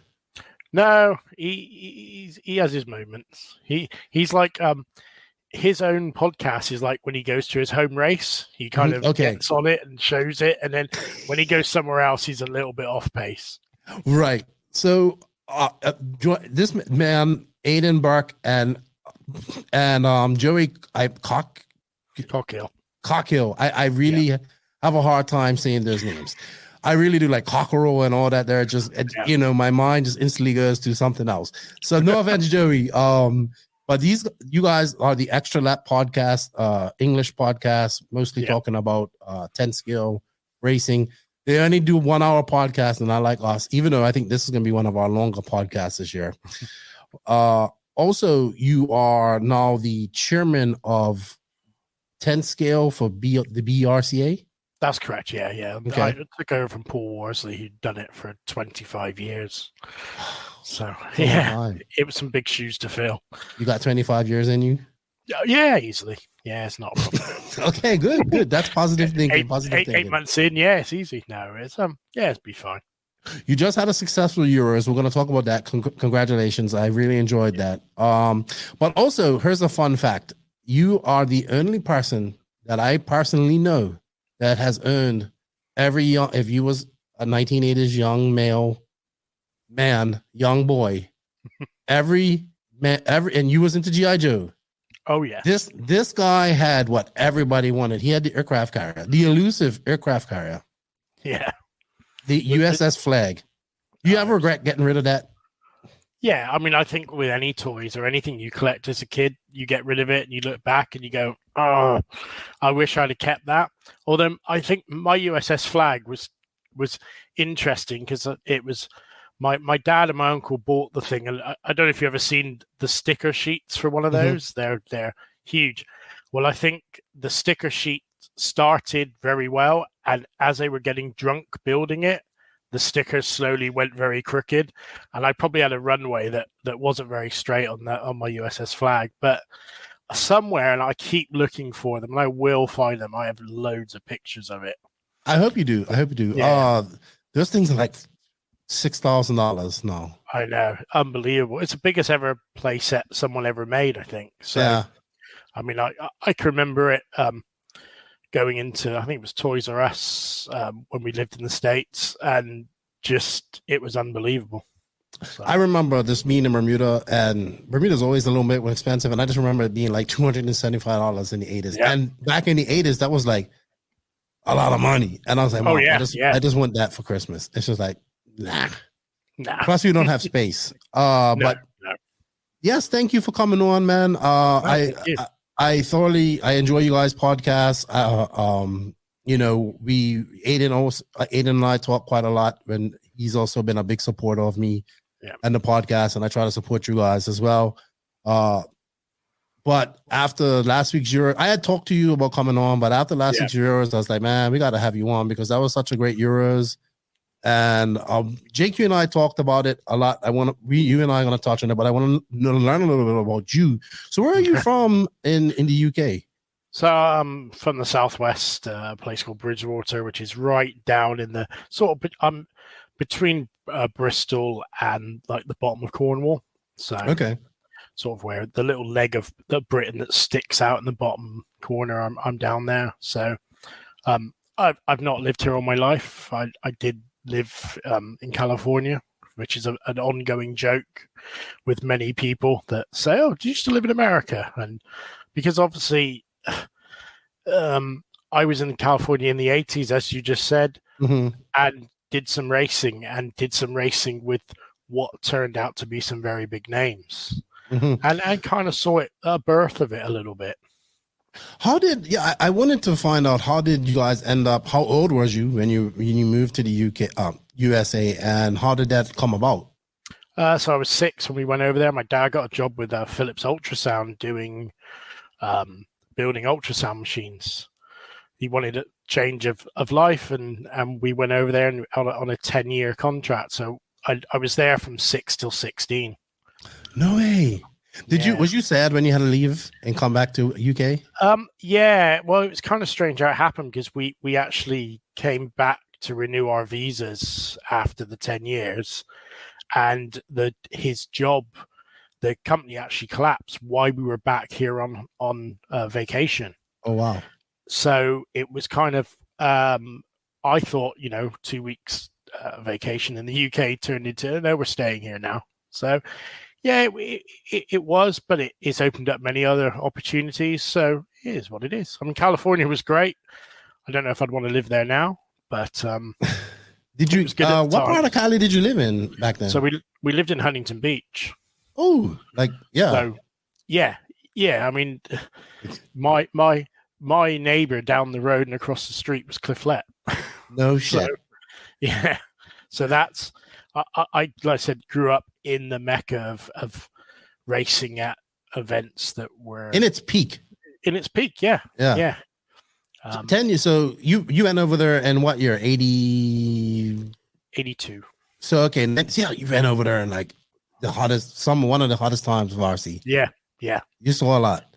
Yeah, I mean, I got into it about 86. How'd that happen? We had some friends. My parents were they did this like weird American square dancing stuff. Very strange. And one of the guys there had a Yokomo and an RC10. And we went to a track called Radio Controlled Hobbies, and at the time it was outdoors. Went and just had a look, and like mostly everyone in this hobby, you've seen it once and you're fixed. And it started there. Yeah, and we found the local track. And my local track at the time was somewhere called Hot Tracks, which was the first place they ever, I think, had the Reedy race. It was owned by a family. It did a magazine called Competition Plus, which you see pop up every now and then in different articles. And they had this. It was an indoor dirt track.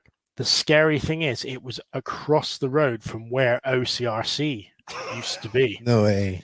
Yeah. So, and I never got back. One of my things I wanted to get back to OCRC just because it's where I kind of started my journey. Would have been just across the road at Hot Tracks. So we raced there for a little bit. That unfortunately closed. And then we moved from there to a place called One Stop Hobbies, which was the smallest little dirt oval track you'll ever see. And we did quite a lot of dirt oval racing. That kind of closed. Did some sprint car racing there, which was unreal.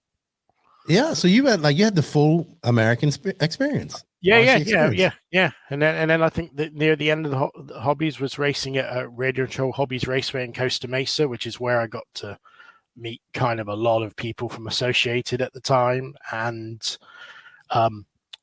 race dirt, 4-wheel drive dirt oval, which those things were unreal at the time. They were so fast, even for back then. 4-wheel drive. Used to use foam tires on dirt and cover them in WD-40 so it would stick to the track. No way. They were cool. They were chain driven. There was a Custom Works Dominator, which was kind of the popular one, and then there was that's it. And then there was another company, and he was a local guy called Superior, and he made his own car, and it got quite popular because it was actually better than the Custom Works. It had and it had magnesium arms on it. If you Google up Superior SRP1, people still have them. Really? They must be expensive now. I mean, I think back then, I'll tell you a funny story in a minute. They're about $600 to $700 back in 88, 89, 90. So that was expensive. That was very expensive. And back then, it was skimming motors, and there was a motor company called Twister, which I got to know the owner quite well, a guy called Mike Walker. And that's where I kind of met, and we've had him on our podcast, Rick Howard, who was a massive, kind of racing inspiration to me. And, I kind of went racing with him, back when he started Peak Performance. So that was a real cool thing. So always had fast motors and batteries. The whole where this kind of, it sounds unreal, and it was. And I can remember seeing Brian Kimwald when he was very young coming into the hobby at RCH and Reedy races there. Unfortunately, I was like, how can we word it? You see these American kids who just completely lose it when it all goes wrong, and they throw cars and they throw controllers, and right. Yeah, that was me. You was one of those, but I was one of those. My favorite story, and my mum has always told it very well. We were at Bakersfield, a place called Racers Haven, which is where Tebow started racing. Okay. And it was an oval national, and I think I'd made the B, pulled the B, and was not very happy. And I think I broke it in the B, came back to the pits, and apparently, and I kind of do remember it, I actually launched this car across four or five pit tables over a couple of racers' head, straight to the side of a wall. And my mum picked it up and said, "That's it, you're done." And I didn't touch a controller or race again till we moved back here. No way. Okay, Yeah. so you was deep. How long was it your break when that happened? So we came back in 1992, and I think I kind of got back into racing about 98, 99. So okay, I had a wee bit of a break then. You was a little older. You was probably working as well out of school. Yeah, and appreciated it more. I mean, I was a spoiled little brat at the track, but it was different back then, Lefty, because there wasn't as many kids. Okay, and you were if you were a fast kid, you were a threat. I can remember adults chasing me off rostrum where you'd like lap them and tap them as you're lapping them, and they'd lose their cool completely. No shit. They didn't want to be beaten by a kid. I remember Tebow talking about that, saying that like Greg and them guys used to haze him so much, like they treated him so bad. And then you talk to Greg and the guys, like, yeah, so what? Like that's what we used to do to everybody that was like they're hazing to him. People would melt if that happened nowadays. Yeah, people would melt. The other thing people don't realize, the hatred between the tracks back then. The tracks. Not just the teams too. That's not talking about the teams. The tracks. Yeah. I can remember being at One Stop Raceway one night, and there was a very big oval raceway called Ascot. It was a real car track, and they had an RC track, and the owner of it came and like started putting flyers up all around this other track while they were racing. And it was just crazy. Like 10 of them turned up in this like 18 van, jumped out of it and started putting flyers up on the walls. And it was, the rivalry was unbelievable. I think the team thing was a little bit, the rivalry with Losi and AE. And AE was a little bit after I kind of came out of the hobby, but you could see it brewing. Wow. You could track? really I never thought about the track. No, I've never heard that about the tracks, but I can see it happening. Yeah, it was a real kind of hot pot, should we say, of activity at times. But that's awesome though. It's just one of those things you remember and you think, they did not like each other. And the other thing is, the whole time racing in the States, we only used, if you're going to race two-wheel drive, you drove an RC10. And I find it really strange when people hear talk about vintage racing. They're like, I got this Tamiya or this Kyosho, and you're like, well, we just used RC10s and the odd person had an Ultima, and that was it. Right. So you missed that time when that was like pre RC10 days, Yeah. That's like when the guy in your neighborhood who had a Hornet or Grasshopper was the guy, because his RC car was faster than everybody's. Yeah. But that's good. You kind of grew up in an era of RC that I mean, if it wasn't for that era, we wouldn't be where we are right now. No, for sure. Yeah. Unfortunately, I've probably seen things that I couldn't remember that were huge at the time and just didn't, as a kid, really think of. I used to sit there with Mike Reedy as he's skimming motors and talking complete garbage, and you didn't appreciate those times. And now you look back and think, wow, I mean, my he actually said to my mum once, he said, I'd love to sponsor this kid, but he's just too insane. I mean, I was awful. Absolutely awful. Probably the complete opposite, where now I probably should lose it every now and then, and I don't. I'm just pretty calm and chilled out. I mean, I could see Joey being that guy on the podcast, and definitely Aiden, but not you. Yeah, they can be. They're slower than me, so I don't have to worry about it. There we go. They were. Jerry this year stepped it up a little bit, and I think taking on all the things I've taken on have slowed me down a little bit. Probably need some of that visible speed there behind you. That burst, yes. Hey, but you know what? They're sponsoring the EFRA Euro, so that's pretty good. Yeah. How did you rediscover RC in the UK then? Strange enough, I bought a Kyosho, made a mini. I always liked like Mini Cooper S's. Mm-hmm. They made a mini, and I ordered one and kind of played around with it outside. And we went to a gathering of real mini enthusiasts, all these Mini Cooper S's, and they had, I think it was Tamiya had a track. It was at sort of a track laid out, and we're having like a Tamiya Euro Cup, or it might have just been a display. Mm-hmm. I can't remember. My mum, being like my driving force in RC, kind of went up there and went, "Oh, my son's got this little Kyosho Mini. Could he have a go with you?" And they were like, "Yeah, we're going to do some races. Come and have a go, but like, you know, we'll wait for him. You can't make him look like a fool." I ended up beating them all, so it was quite funny. Oh, that's a funny story. which was quite cool. And funny enough, got a couple of guys that were there I still race with to this day. So yeah, I can see that. And that was how I got back into it, and then kind of went and started doing some 10th off-road, and it was very different to what I was used to here, racing on grass or AstroTurf and spiky tires. We were used to, loose dirt and bumps. And yeah, just kind of got into it from about 99 till about 2006. And then I had another little 3-year break, or 4-year break, got back into it in 2012 and haven't stopped. It goes like that. I got back into it in 2014. Funnily, after being in the UK and getting back racing there, I got my passion going again. I would always say if I had to move, I would move back to the UK and take my family and enjoy 10 scale racing again. But that's good stuff, man. I never really fully had heard your story of how you ended up in America. It's a very interesting story, and you probably did see some stuff and was around people like that you didn't even realize as a kid. You're just like, it's just another day in California. Just another day racing. I mean, I can remember being sat at school, and funny enough, Brian Kimball's sister was at my school. Okay. And I can remember sat there, and she'd be like, "Oh, Brian's at the track today testing," and I'd get all wound up, like, because I'm stuck in school.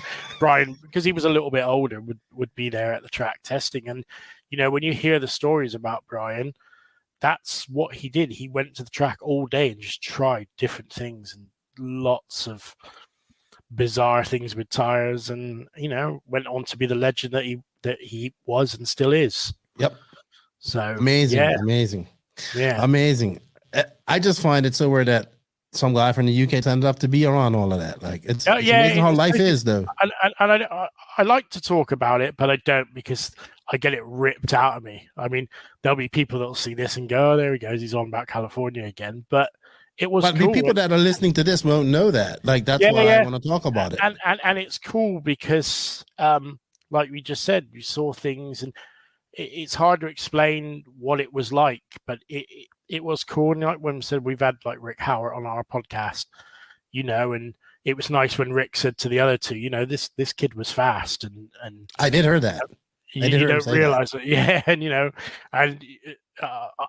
it was great. It was cool, and hanging around with like Jay Halsey, who was just an absolute legend, and his dad Jim. I mean, they were just mates that you spoke to down at the track. Right. It was you just didn't understand it, and Cliff going on to be a sort of president was just crazy. Insane.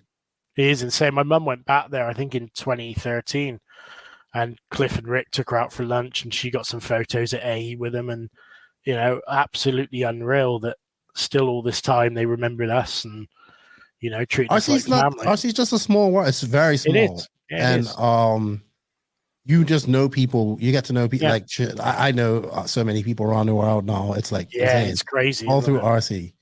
Yeah, so that's good. Yeah, I know. That's what I think. Rich in relationships. Yeah. All right. Extra Lap podcast. I know Aiden formed that. You joined him. You guys have been doing that strong for about 2-3 years now. 3 years, yeah. Yeah, it's just 3 mates that get on and then talk to some guests. I swear you plan everything because you sound like you plan everything. And I think Joey and Aiden just show up. No, it is literally sometimes we forget we're doing it because you just having a chat. And we try to be careful what we say. We don't try to get into any controversy. We definitely do not do that here. No, never. So in fact, I think this podcast, unfortunately, will be very controversial because I've recorded with Max and he had some things to say about the new TLR. So Barry's going to be upset. But I love you guys. Like, I love it. You keep it short. Complete opposite of what I do. Talk and people don't realize, like I say this over and over and over, that carpet turf is the future in America now. Yeah, because they're now just catching on. Because I couldn't believe it when I went to my mates, like, hey, we're going to Silverstone tonight for Tuesday night club race. Yeah, and I reiterate, we literally showed up there at 6:00. By 7:00, it was like 10-15 people, maybe not even that much, but 10 people showed up. We rode out, like it was either you rode out 5 rows for a big race or 4 rows for a small race or whatever it was. That's it. You rode out the carpet. The guy had whatever track plan he had. It was fire hose filled with gravel or sand. Duct tape that done. While he was doing that, people were building the rostrum driver stand. There was a portable driver stand. And then they had everything, like the jumps were like they were allowed to keep on property, and you just put them down and put duct tape. And in an hour, he had an up and running AstroTurf track, like proper Tuesday night racing, and then get in, get done, like rules. Like I've committed the cardinal sin of just like walking up in the driver's stand. Like I didn't know that it was you had to walk up this way and walk down that way. That was in line. I was like, oh yeah, like just boom. My mate's like, no man, you got to walk up, and then when you walk down that way. And then I was like, well, that makes sense. It's just so much faster. Lots of things like that just made sense. And I honestly, I say this to people all the time because they're like, obviously 702 just closed, right? Yeah. And people's like, wow. I was like, yeah, but you're talking about catering to. There's not much racers. You're talking about open up a permanent full-time track for very little people. I said, what's going to have to happen is that in America, they're going to have to adopt how they do it in the UK, and it's using school halls, gymnasiums, church halls, working out a small rental agreement, and just have, what I can't fathom about this is we know how much that in America they love to change tracks. But you can have a different track every time you do this. So I honestly feel that you guys have been doing it for so long, and now the Americans are kind of catching on. It's so much more carpet racing and AstroTurf racing going on in America now, and dirt is going on because I think it's just easier. I know when I did it, I took a B5M, put some Schumacher tires on it, and you just got traction. You got traction. You can drive. You may not be the fastest out there, but you can still have fun. Yeah, exactly. I mean, the biggest draw with Astro and carpet is you can't really cheat. You can't use additive. There isn't a magic. Our tire rule at Nationals is you can take things away from it. You can't add anything to it. Okay. So you can snip stuff off, but you can't glue on extra spikes. And that's a great thing. It takes the tire game out of it.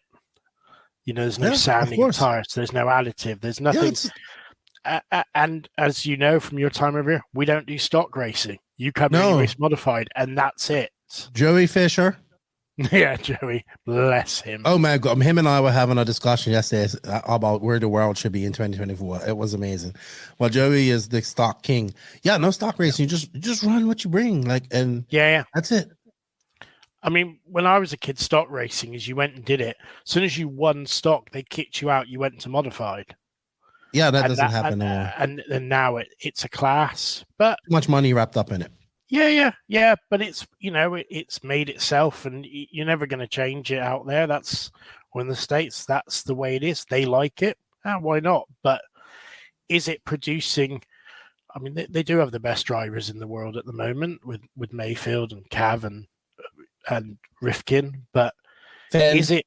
You didn't put Fenn in there. You got to put Fenn in there. Can't forget Mr. Fenn. Yes, he's the best on all surfaces, I think, right now. But is this continue stock racing? Does it get the modified guys? I mean, Matty G, for example, he's amazing driver to watch him. His skills are great to watch him, but is he going to come up to modified, or is it he's happy where it is, which is fine? Well, he's in modified now, but he's struggling. So, but it's part of the. But we've seen this with many other young stock drivers too. Drayton Starb was one of them. I remember when he came up, when he went Yokomo JC, came up to the pro rank, let's say pro ranks modified. Yeah, was not good. Went back down to stock. I mean, and now he barely races. You know what I mean? Yeah. So I do like that they have a different, that's a road to becoming a pro, but it just needs, I think it just comes down to this. I remember Joey was me and Joey had this argument. He was like, the stock racers would beat, if the modified guys ran stock cars, they would still lose. They would lose to the good stock racers. And I said, no. I said, the cream will always rise to the top, and those guys will win wherever. You know what I mean? Because they're just that more talented. It doesn't matter what the power of the car. Yeah. I mean, my issue with stock racing is you can cheat. Yeah, exactly. And it's not stock. It's just pro stock mod is what they call it, I think. We're gonna call it. But the UK has a very, very healthy racing. In my opinion, it's very healthy. I mean, from my experience. I mean, literally. Yeah. Okay, this is 2014. I had 3 events, so I could go to any 3 events, and if I didn't have a BRCA or at least proof that I had to sign up for the BRCA, then people wouldn't let me race. Correct. So I know on this podcast, I get on EFRA, I get on ROAR and all these federations, but I am a big believer in federations. Yeah. I'm a big believer in the BRCA. Yeah. I know it's not perfect. I know it needs to modernize. That's why I was happy to see you get involved. But tell us a little bit about the BRCA, how it started, because IFMAR actually started in the UK, I believe, or from England. Yeah, it all started. I think it was Ted Longshaw started the what he wanted, kind of a federation or a set of rules to keep it fair and to help the hobby grow. So he started IFMAR, and then he I guess as IFMAR kind of grew bigger, from my understandings, he kind of stepped into the BRCA and started that. And through the years, it's just grown and grown. With the help of people like Paul Worsley, who was the 10th section chairman for a long time. It's very, as I would put it is very English. There's a lot of rules, a lot of strict rules. Yeah, exactly. But they all kind of have a really good reason to be there. There's the odd one that you think, this isn't that, I'll bring one up. Wearing a high vis, we're like the only place in the world that does it. And as you probably saw from the Euros, everyone went out with a high vis. Now in the UK, we all have our own high vis jackets. Mm-hmm. The Europeans really struggled with it because it's not something they do in Europe. And although I kind of get it, it's just one of those things that it's a little bit of a pain, and it seems a very English thing to do. Yeah, but it makes sense. Trust me. But I'm a big proponent of high vis vests. Yeah, it does. And you definitely can see that you've got all your marshals on the track and that they are a marshal. It's a good idea, but it's just one of those little things. Like you said, going up and leaving the rostrum in different places is but that makes for better racing. Yeah, it's a faster turnaround. Yeah, I think when I realized how involved the BRCA was, when the big there were people, not everybody, people couldn't use headsets. Yeah. Right. And the reason for that was, we're trying to keep racing as cheap as possible. Yeah. And not everybody can afford 300 race sets, so we're not going to allow them. I understand that, like 100% understand that. I mean, we raced for how many years without headsets? Yeah. And it does give, if somebody can't afford to have them, then somebody does have them. Or if you just prefer not to use them, that's a different thing. Yeah. So, and little things like that. And I think, and there's just a lot of rules. It's like I said, it's very English. It's very much like cricket. There's lots of rules, but I like that. I mean, because then it's created such a great, in my opinion, one of the healthiest racing communities in the world. Yeah, I would say. Yeah, no, it has. I mean, we have, for 10th scale, we have regional events which get you an F grading. So we have this F grading system in the UK. If you're the top 30% at our national, you become an F1. I can't get these numbers right, but the next 20% is an F2. Mm-hmm. Again, F3, F4. But you could also get one of these F gradings at your local regional events. So, but you can't get an F1. You can get up to an F2, and that is it. And we use these gradings a lot to decide entries of events, what events you can go and do. We have separate end of season championship one-off race for everyone that's an F2, F3, F4, and F5. And because of these F gradings, we can do these kind of things. It helps with seeding to a degree. It gets a little bit difficult with this year at our nationals. We've had Michael Olowski has come to a couple of them, and he is an F5. But you've got to use common sense. You can't put him in the bottom heat. It wouldn't be fair on the guys in the bottom heat. It's not fair on him. So you've got to put him as high as you can without maybe putting him in with the top guys, because he's got to kind of earn that. And it's, again, a very English cricket thing. Most people think, you should just put him in the top heat, don't be so stupid. And yeah, to a degree, you probably should. But we've got rules written that everyone gets that apply to everybody. Yeah.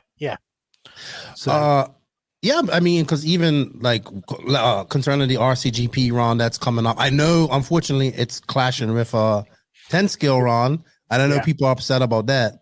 Yeah, and I mean, I'm upset because I just wanted to see like the Hall brothers come out and race and all that stuff. And and I was hoping that you and maybe Aiden might be able to come out and meet you guys if I come, but. And then it was good to see the BRCA and RCGP and Nemo come up with I mean, it probably isn't the best solution, but it's a solution for everybody. And that's what it has to come down to. And I think a lot of the complaints that I've seen with the BRCA is that it was, and my complaints too with other federations, still stuck in the 80s and heritage and all that stuff. And with you, when I saw you come on, I was like, all right, so we're going to step in. And why I think you, because I mean, you kind of understand. I mean, I've listened to you guys enough. You guys understand you want to progress RC forward. And things have to move forward. And I was happy about that when you went in there, because we need to, I'm thinking future, I'm thinking, Martin's a smart dude. He needs to get into EFRA somehow, and we need to get more guys. Now I'm already figured this out in my brain somehow, because that's how I think. But yeah, man, I just think and from our American listeners, if Raw was to operate if Raw was supposed to operate how it was supposed to operate, it would be like this, and everything. I don't think anything that's racing in RC doesn't go through the BRCA. Yeah, correct. Everything in this country will go through them in one way, or their rules will be used in a way, right? In this country, Go ahead. Sorry. A lot of the EFRA rules are for 10th have been written by the same person. Paul Worsey has wrote our 10th rules and written some of the EFRA ones. Okay. Some are correct. Some definitely need modernizing. Some need changing. But like as you just said, there's some people believe this hobby is getting too professional. That's a conversation I seem to have quite a bit. Okay. But it needs to get professional, because it needs to attract bigger sponsors. It needs to attract, I want to go. I'd love to go to a big race, and your likes of Mayfield turn up, Cavallari, Ronald, all those type of people turn up. Obviously, we know there's politics that stop some of it. That's got to stop. Mm-hmm. I believe. I agree with you.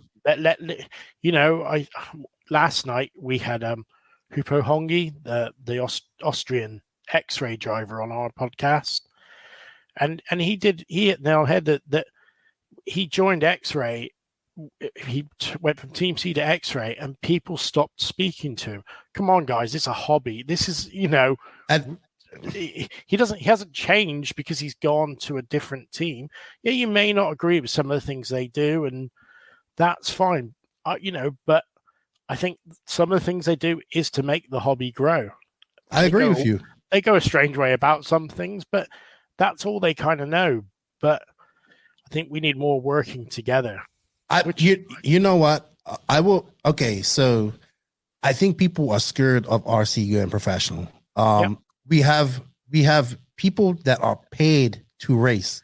Yeah, that makes you a professional, in my opinion. There's people out there that their job is to come to a track and race. Yeah. What we don't do is we don't have a professional setting to utilize them. Yeah. For I come back to, okay, look, I think David Ronald is very professional. I think if he wasn't racing RC cars, he'd be a professional. If he likes golf, he would have been a professional golfer, all that stuff. Yeah. He gets it when he if it's time to come in front of the camera, he gets it, all that type of stuff. I saw the kid Max Hess, who is training to be he was at RCGP. He's training to be he's like in the BMW junior program in Germany, like for full scale. Yeah. And I asked him, like, every time he put a camera on him, he was like, "Hey, what's up?" And it's like, "Hey, do you train?" And I asked him, I said, "Do you train?" He's like, "Yes, we do." What RC needs is a PR management. PR. They need somebody to come in here and manage. And we just have this. Okay, I kind of didn't want to get on this, but being as you said, and I'm going to say it, because I was saving it for last week. But I'm going to use divisions race because I always use RCGP. But I'm going to say, we can always say, well, people don't support RCGP because of JQ. All right, cool. But divisions race is coming up next week. And not all the manufacturers are going. And I think, because there's an ENATS one. And I said to myself, and this is a topic for next week's podcast, what's good for the hobby and the industry as a whole, and the sport as a whole versus what's good for individual brands. And my opinion is we should all get behind divisions race because this is what we asked for, right? Just as we want to get in front of people, we want to do this and we do that. But I don't know if the manufacturers seem to really want that. Some do, but anyway, that's a topic for another day. But yeah, I would 100% agree with you. And I think it has to start with people like yourself who are open-minded, who understand that. And yes, I get it that EFRA and IFMAR and these federations have lots of heritage and whatnot, but we can learn from that. We need to go forward. We need to bring.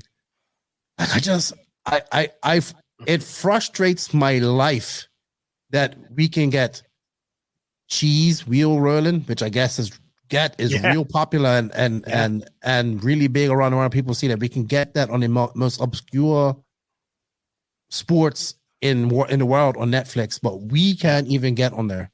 We can't. And it frustrates me because I think every time I travel, oh, what are you traveling for? I'm going to an RC race that leads to a conversation that leads to oh, I didn't even know this, and yeah. It's so crazy because once people see this, it comes down to a lot of it. It's not just drivers, RCs be presented in a cool way, all this type of stuff. There's a lot of things need to happen. But I agree with you, man. And the only way we're going to change that is to get people like yourself who are forward thinking into these federations. So, BRCA needs it too. Okay, I have one complaint about BRCA. I do have one complaint. Yeah. Can we please, and this is for Europe, period. Can we just use Everlaps? Can we just use Everlaps or Live RC? Because the BBK stuff, I'm sorry. Well, that definitely feels like the 80s. BBK, I think, is slowly going away. Okay. I know the gentleman who made it, he doesn't really support it anymore. I know there's plans going on to kind of try and develop a new timing system. A lot of the guys in the BRCA and the exec higher up do a lot of sim racing, and there's some amazing, and I've dabbled with it, and there's some amazing time systems in sim racing and the way it retains driver information and uses it. But yeah, I agree with you. Silverstone I think they use the Live RC. Yeah, they did. That seems to be my kind of favorite one at the moment. I like that too. It's easy to use.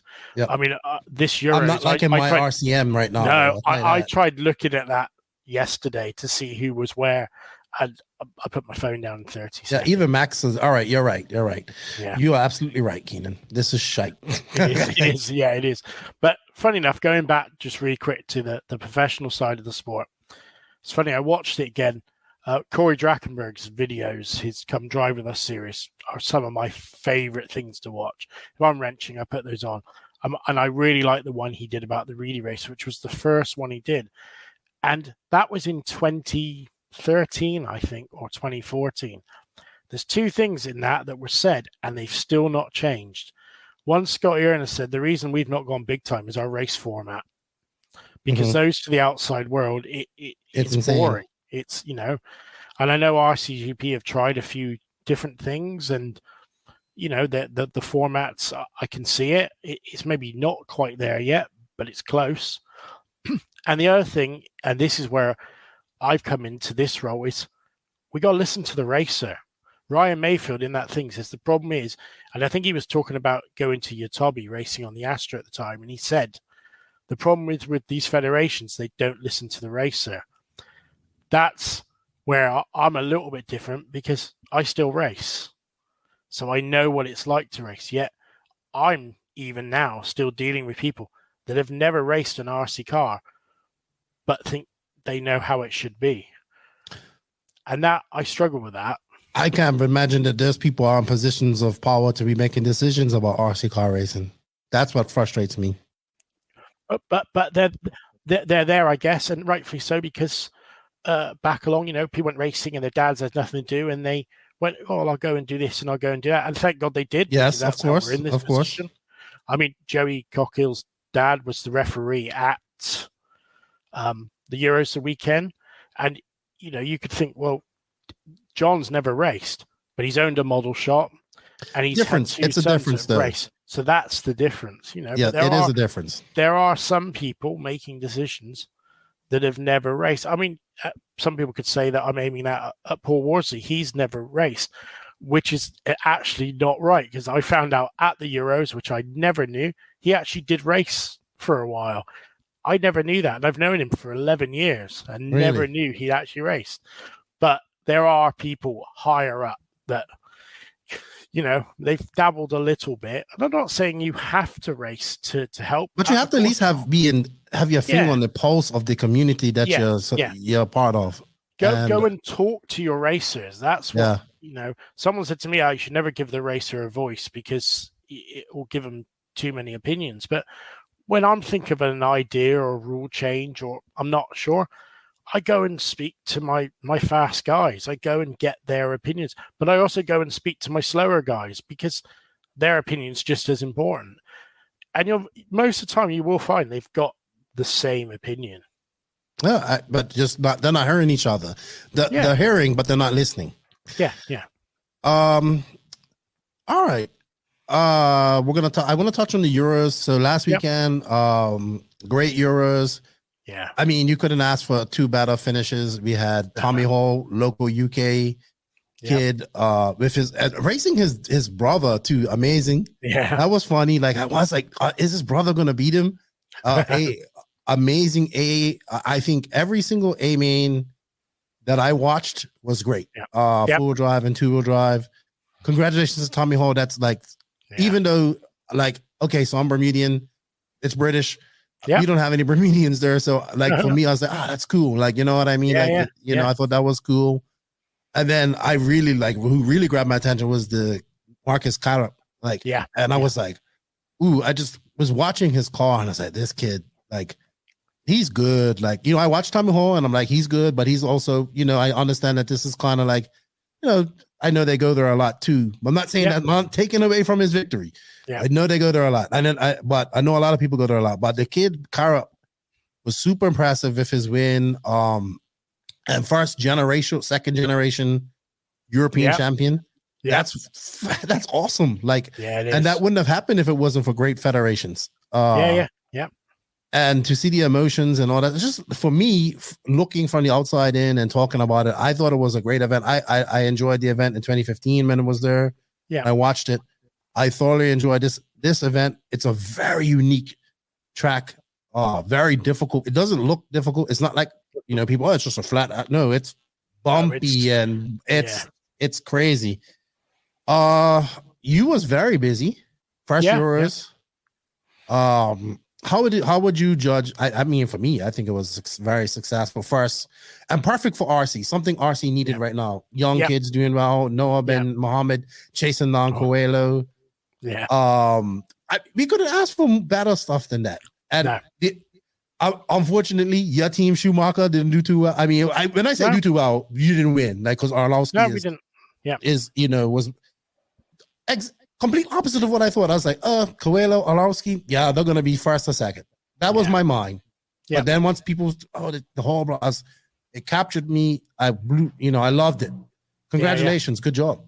Yeah, no, I mean, the UK team as a whole, just really, one of the things we always, or I always do as team managers, the first thing is you got to tell these drivers that you're not driving for Schumacher and you're not driving for A&E, you're driving for the UK, and we all go and support each other and work together, which our team was unbelievable at doing that. We had the biggest team there. It's in the UK. We had, I think, 46 drivers, and I think Europe had 45 drivers, so it was split down the middle. But these kids were just, I think some of it is pressure. They don't feel it. They don't, because the expectations maybe aren't there, where I think Bruno, Michael, Lee, some of the older guys, they feel the pressure a little bit. But you can, as I said to my young guys, because a couple of them were sort of like, we've out qualified Neil or we've out qualified Lee, and I said, yeah, but they've won Worlds and they've won Euros, and you need to still show them the utmost respect, because they've been there and done it, and the pressure's on them to do it again. And it maybe kind of showed a little bit in four-wheel drive, because I think obviously Tommy didn't make the A in the four-wheel drive. Some of that's, he's won two-wheel drive, and the emotion of that is going to wipe you out a little bit. And, you're going to go into the four-wheel drive going, oh, I want to do both. I want to do it. And you've put that pressure on. I never even thought about that. Yeah. And I think, that has its suffering. I mean, Tommy's first ever A final at national was at Robin Hood. That's the first place he ever made an A. 4 years ago with a PR four-wheel drive. So, he's quick around there in four-wheel drive, and as you said, they've been there and practiced a lot. Although Tommy in the warm-up, we had a warm-up race there 2 months ago, he struggled.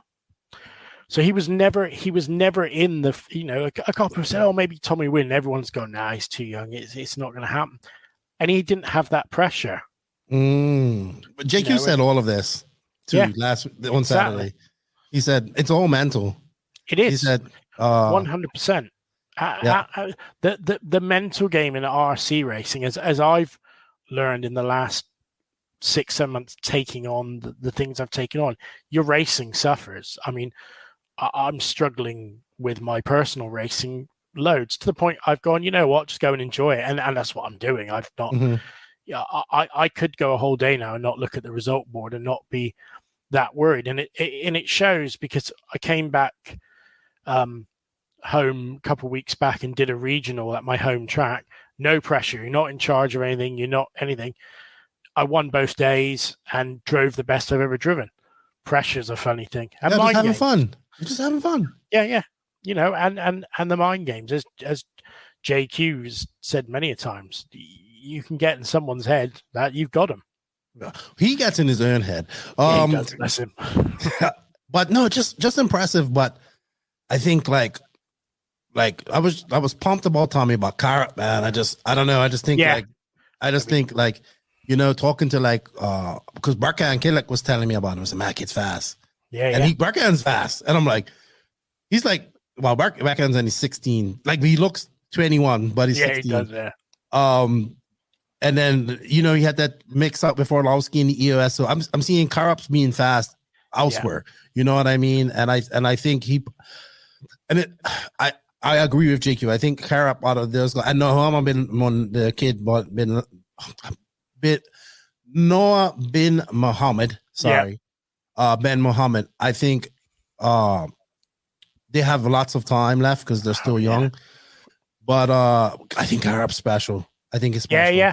I mean, I was talking to him and his dad after they'd won the 4-wheel drive, and the thing I said to him, and rightfully so, is he had that result at the EOS, and you kind of thought, man, is it his home track or has he been there a lot? And I said to him, that you've just proved us completely all wrong, because he drove unbelievable, and the passion they showed. And I'll be completely honest here, at EOS they showed a lot of passion, but it was a little bit too much for me, being English and being a little bit like, but the passion they showed at the Euros was unreal to see him thumping the driver's stand. I loved it. I mean, that was worth the week, just seeing that. I know, it was awesome. And it was two different bits of passion, because when Tommy won, and we were all in tears. We were all a mess, because we've seen this kid grow up. And I put a picture on Facebook when we were at the Euros 6 years ago, and he's a little kid, and they were struggling to finish races because their speedos were packing up or various things. To 2022 and winning the Euros, and we were a mess. I mean, Jamie, his brother, that poor kid was broken to see his brother win a Euros. Amazing. It was unreal. Those 3 days of 2-wheel drive, I'll never forget them. They were, and back in the tent and talking to Drescher about them, and unreal. So, but with Marcus, I think you're seeing a world champion. I think so too. But again, you don't want to put any pressure on him. Just let him no. He doesn't have immediate pressure to win either. No. I don't think there's because it's a world, like people's going to say, because he just won the Euros doesn't mean no. Also, you have to understand that track is very specific. It's not easy. Yes. No. And I just have to. I know a lot of people give him shit, but man, how good is Coelho? Like, I mean, this guy, he just was like the fastest earlier in 8 scale. Like, you know what I mean? This is amazing. In the UK camp, we all talk about, like, Bruno's our favorite European driver.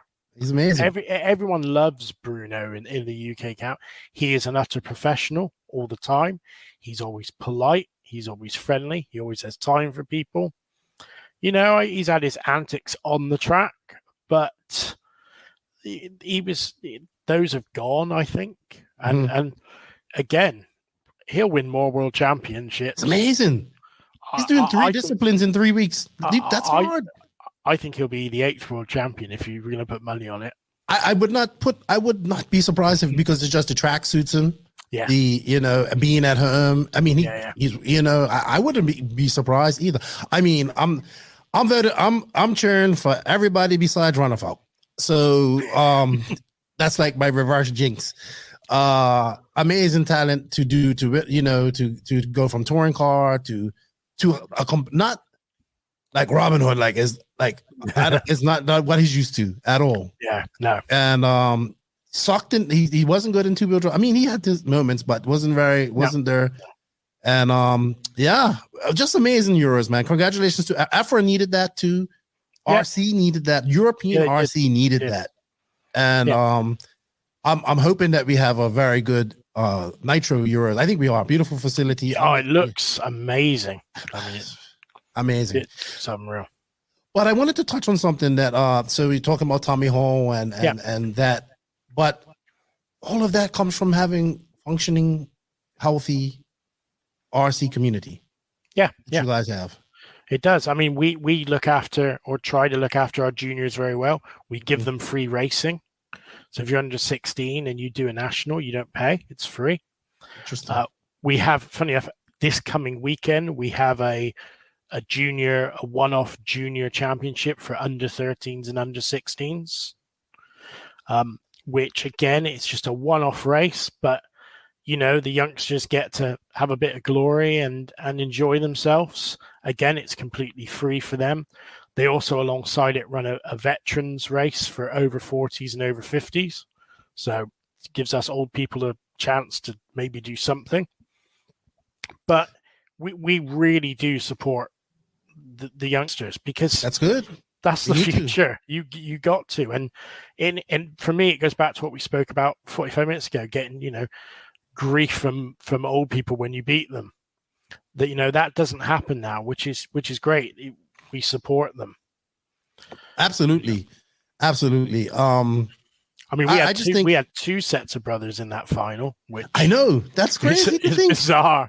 The Holdsworths getting in there as well. So I think people just don't read. Yeah, just 2 years of no real coverage, no racing. You know what I mean? Yes, and then to have such a great 10 scale Euros. Yeah.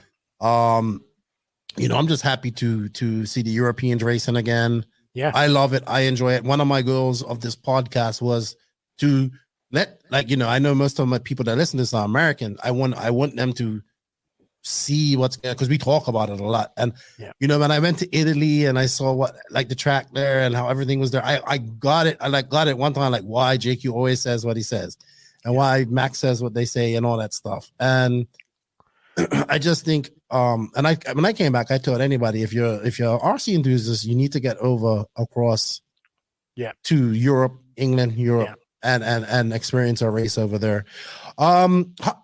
Moving on. How about you? So any aspirations? I mean, I hope you do. I hope you do, and many other people. I want to see Raw also get their shit together. Yeah. But any aspirations to move on outside of the BRCA, maybe an EFRA, or IFMAR eventually? I think you'll make a great fit in there. We need more people like you. Yeah, I mean, the EFRA thing, I'm gonna see if I can become the a British EFRA 1/10 representative, so I can go to the AGM and have a say on it. Because like most people, I got a few ideas or opinions of things that need to do better or to change. And you way I see it, I don't have a goal, I don't have an end game. I know when I go to race, when I see people leave and they are smiling, I've done it right. Mm-hmm. You're not going to make everyone smile. You go there, you have a bad day, your car breaks. I mean, I had 3 mechanicals in 2-wheel drive at the Euros, and it's hard to keep your chin up and smile. It was easy for me, I guess, in a way, because I had a great team that we could go and celebrate Tommy's win, so you didn't really care how you did. But it's the events you need to see people leaving with a smile. The one thing I struggle with events is the rules or the regs or how it is, they need to be set before we get to these events. I mean, not that I don't mind. The 4-wheel drive Euros, in the warm-up, you had to use your front tire and you had to leave it alone. We get to the Euros, and rightfully so, all the team managers decided they wanted to allow gluing of the sidewall of the front tire to make the car easier to drive. Fine, I have no problem with it. It does make it easier to drive, and it makes better racing, and it puts more smiles on people's faces. Brilliant. But that should be decided prior, because I made the comment that, it's okay, but we didn't do it in the warm-up, and we're doing it now. And I kind of got told, well, yeah, but the warm-up's nothing to do with this, and it's 2 separate events, blah, blah, blah. Well, that's the point of the warm-up. Yeah, but my opinion is you need to be, if you want it to be professional, you need to try and keep the rules as consistent as you can. I mean, I've had people asking me, well, does this mean now at nationals we can glue the outside of the tire? my answer at the moment is no, because it's halfway through a season. Yeah, you can't change the rules. Wait till next year. And with a 10th scale, you can put different tires on the front. Saying that, the committee did change a rule this year. It caused a bit of controversy. We went to one control tire on the back of the car. So you could only use a Schumacher Mezzo rear tire on your car at Nationals this year. But the reason we did it is when we're back in October, COVID was rife and you weren't sure where we're going to be at it. So we kind of got from higher up in the BRCA, they said, you've got to make your scrutineering almost contactless free or make it easier. So one of the things is, well, if you have just one tire and the Mezzo, I don't know if you've ever seen it, has like a bead through the middle of it. And it was a control tire at the Euros, and it has this weird bead through the middle. Some cut it and take it out, but you can still see it's there. But for a guy scrutineering, because not everyone doing scrutineering is a professional scrutineer, you know, they may not have done it. It's family. Scrutineering people, by the way, is tech for our American tech, friends. yeah, tech. Scrutineering tech. But it was made so that they just got to look at the car and go, yeah, that's fine. Okay. But I got a lot of grief about it because it wasn't something that was voted in at the AGM. But we had this nice big thing in red at the top of the rules saying, due to COVID, within reason, if we think we got to change something because of COVID, we'll do it.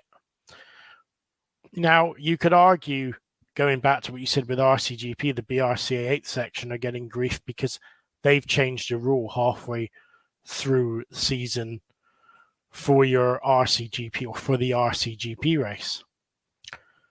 But in my opinion, if it gets people, you know, racing, and with RCGP, even though you put it on the same weekend as my national, I'll let you off on that. You know, it's bringing professionals to this country to race, and we don't get that very often. And I think sometimes, I know some people, they don't care. They don't want to see the likes of Ronald Folk and the likes of Cavalieri or whoever hammering around track. But most of the hardcore racers do. They want to watch the best. I do. I've been to a Worlds and watching the top finals, unreal. It's one of the best things you'll ever see if you're into this hobby. Yeah, I know. I want to plug RCGP on that because I think people need to look at it that way. You're going to have Ronald Folk, Canas, these guys that normally would not come to the UK to race, and I'm really pushing. I really want to see, and RCGP made a lot of adjustments to our rules by allowing anybody to be able to run RC2 because so everybody could do it. So it was everybody had it's an ebb and flow. I'm pushing. I want to see who's going to be the best in Britain, because Thomas Musa is coming, and he's from France. He's coming over there, and if he wins RC2 over there, I'm not gonna let UK ever live that down. But not only that, I'm not sure, but there's rumors like maybe RC2 might be streamed free or whatever. It might be completely free. I know a lot of people will say, well, it's behind a paywall, so there won't be no exposure. But I would love to see it because we need another. Not saying this is new. Not saying this is new, but no, that was one of my favorite races to ever watch. Then that meant they had the DXR race, which was great. You know what I mean? But who knows if that's coming back? So the UK and Europe needs a race where everybody kind of comes together and there's good coverage and it's fun and it's different. So I know it's not perfect. No, I know it. And with so many different race dates and everything going on, it's so hard to book races. But I hope people come out and support. And I know there's a lot of politics involved in, just like in anything else. I know this person doesn't like this person, and this person, these people don't get along with these people.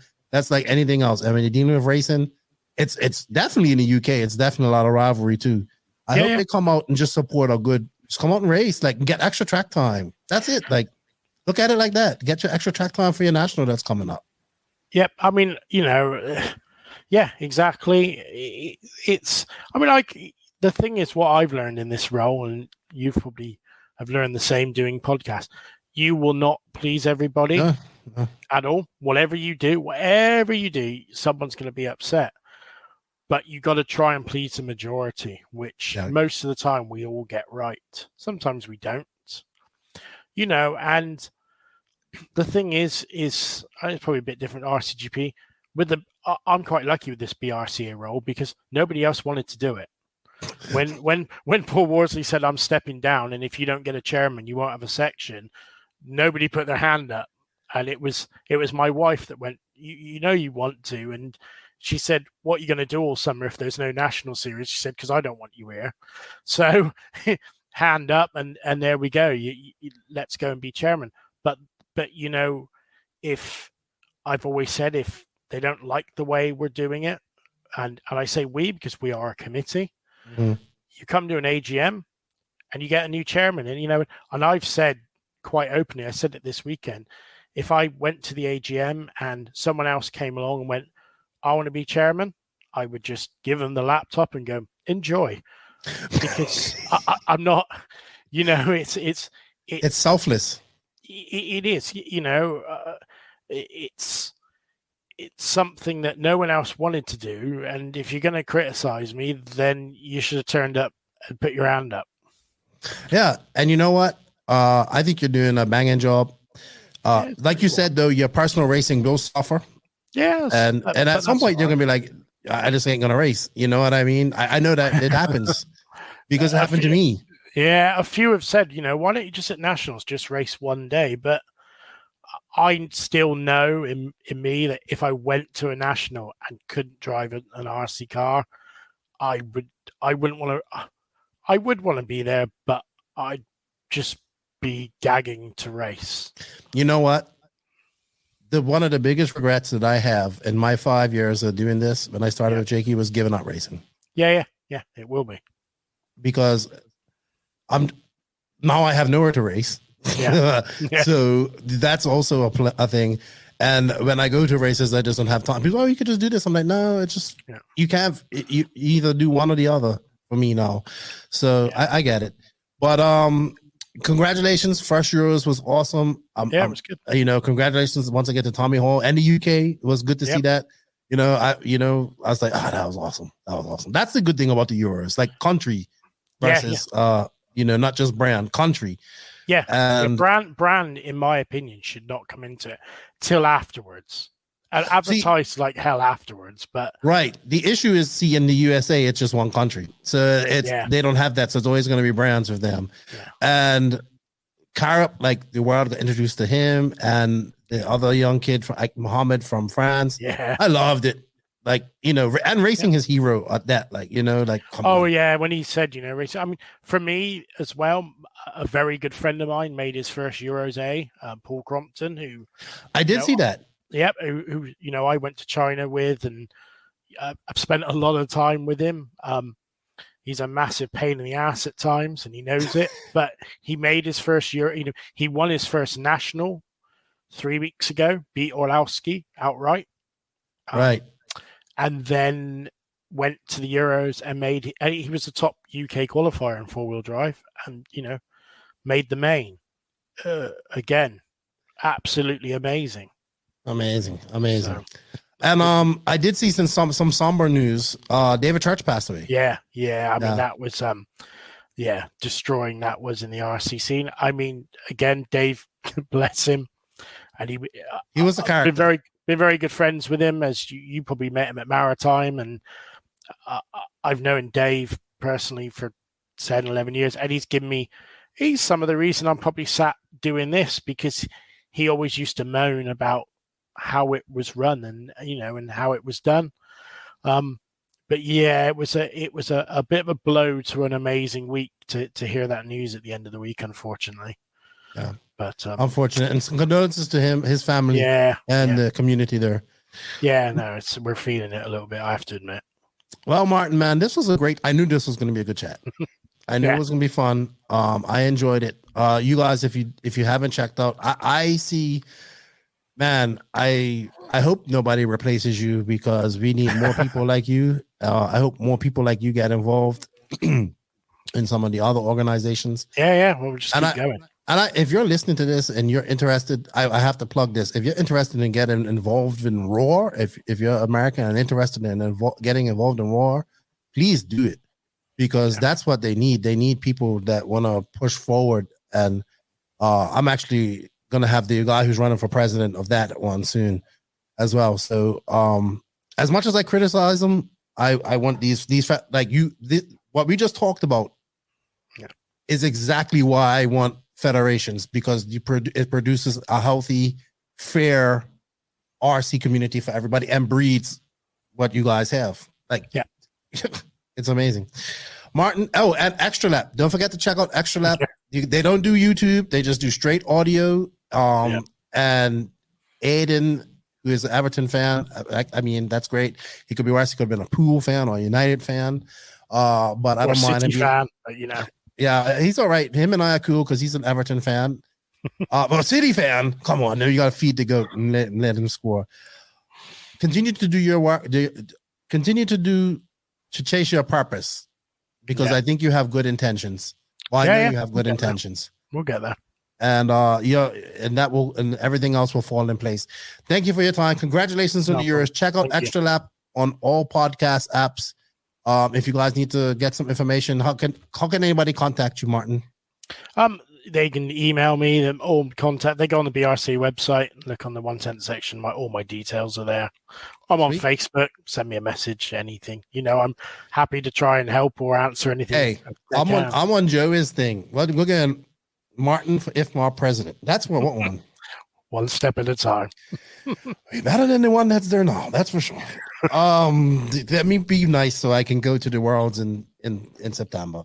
And Martin, thank you for your time, and congratulations on the good Euros and all that you guys do at Extra Lap. And I hope you get to enjoy some racing this year. Good job. I will. Thanks for having me on. It's been good, and you guys do an awesome job. As you know, when I message you, I listen to them, and Thank you. I know we definitely go over the line, but sometimes you just have to. Sometimes you got to. Yep. Thank you, man. I appreciate it. No worries. So it's all about Euros, baby. It's all about Euros. So I have my two European friends here. To my virtual right is David Isherwood, the owner of RCGP. I've been asking him to come on the podcast for some time. He finally came on. Not to talk about RCGP, but I wanted him on her because he's also been one of the guys who recently just saw some of the fastest racers that are attending the Euros race when we was in Italy. So welcome, David. Thank you for your time. Yeah, hi. Thanks for having me. I see you're channeling your inner Adam Drake with your hat to the back. But that may be, but also because I just haven't cut my hair in a while, so I got to keep it under control. Max perhaps hasn't either, which is why he's not on camera. You guys should see my hair. Max has got like a ponytail now. Yeah, I can get this into a ponytail. I just don't. It's high time for a haircut. If my beard grew longer, I'd look like Jesus right now. And his mustache is all curly. I don't know what he's going for. That homeless, that homeless vagabond. I'm going for the Aquaman look without the muscles. All right. So welcome, David. And Max, of course, we was recording earlier. So hey guys, after this awesome Euros that we just had, because this episode is all about the Euros. We just had Martin on. We talked about that. We have the first Nitro or IC Euros, as I now know, internal combustion Euros, as it's called, since 2019, which for me was one of the most exciting races I've seen in a long time. Was the 2019 race where Berton won. So we have the first big EFRA Nitro Euros in 3 years here at the beautiful Barcelos track in Portugal. It belongs to Portuguese driver João Figueiredo and his family, I believe, or they run it. Beautiful facility. Like this is like, David, this is where I would have loved to have had a RCGP. Yeah, I mean, it looks fantastic. I think it's great. Hopefully great for João and his family, and it's great for RC that they put in such a huge amount of effort to make it look good. I know João just a tiny bit. We spoke about having a RCGP at his track. And I think that was for last season. Last season didn't happen. And then I don't recall exactly, but of course they've been tied up with warm-ups and their own race, the Buggy Challenge and the Euros. And I think it would have been tricky, to squeeze another race in for them. But yeah, they wish him the very best of luck, as a host. And they've done a fantastic job of making our sport look great, which looks good. Which Beautiful I track. thoroughly approve of. Yeah, it looks wonderful. I mean, I thought it looked quite 10th scale-y in its presentation, but I think it'll be exciting to see, when the racing gets going, how it all goes. Yeah. Beautiful. It's a glue track as well. So for people that don't know, we talked about this. It's the International Buggy Challenge race, the Euros warm-up. We talked about this earlier. It's a glue track where they use a mix of probably 1 gallon of glue to 3 gallons of water, like Elmer's glue with glue or white glue.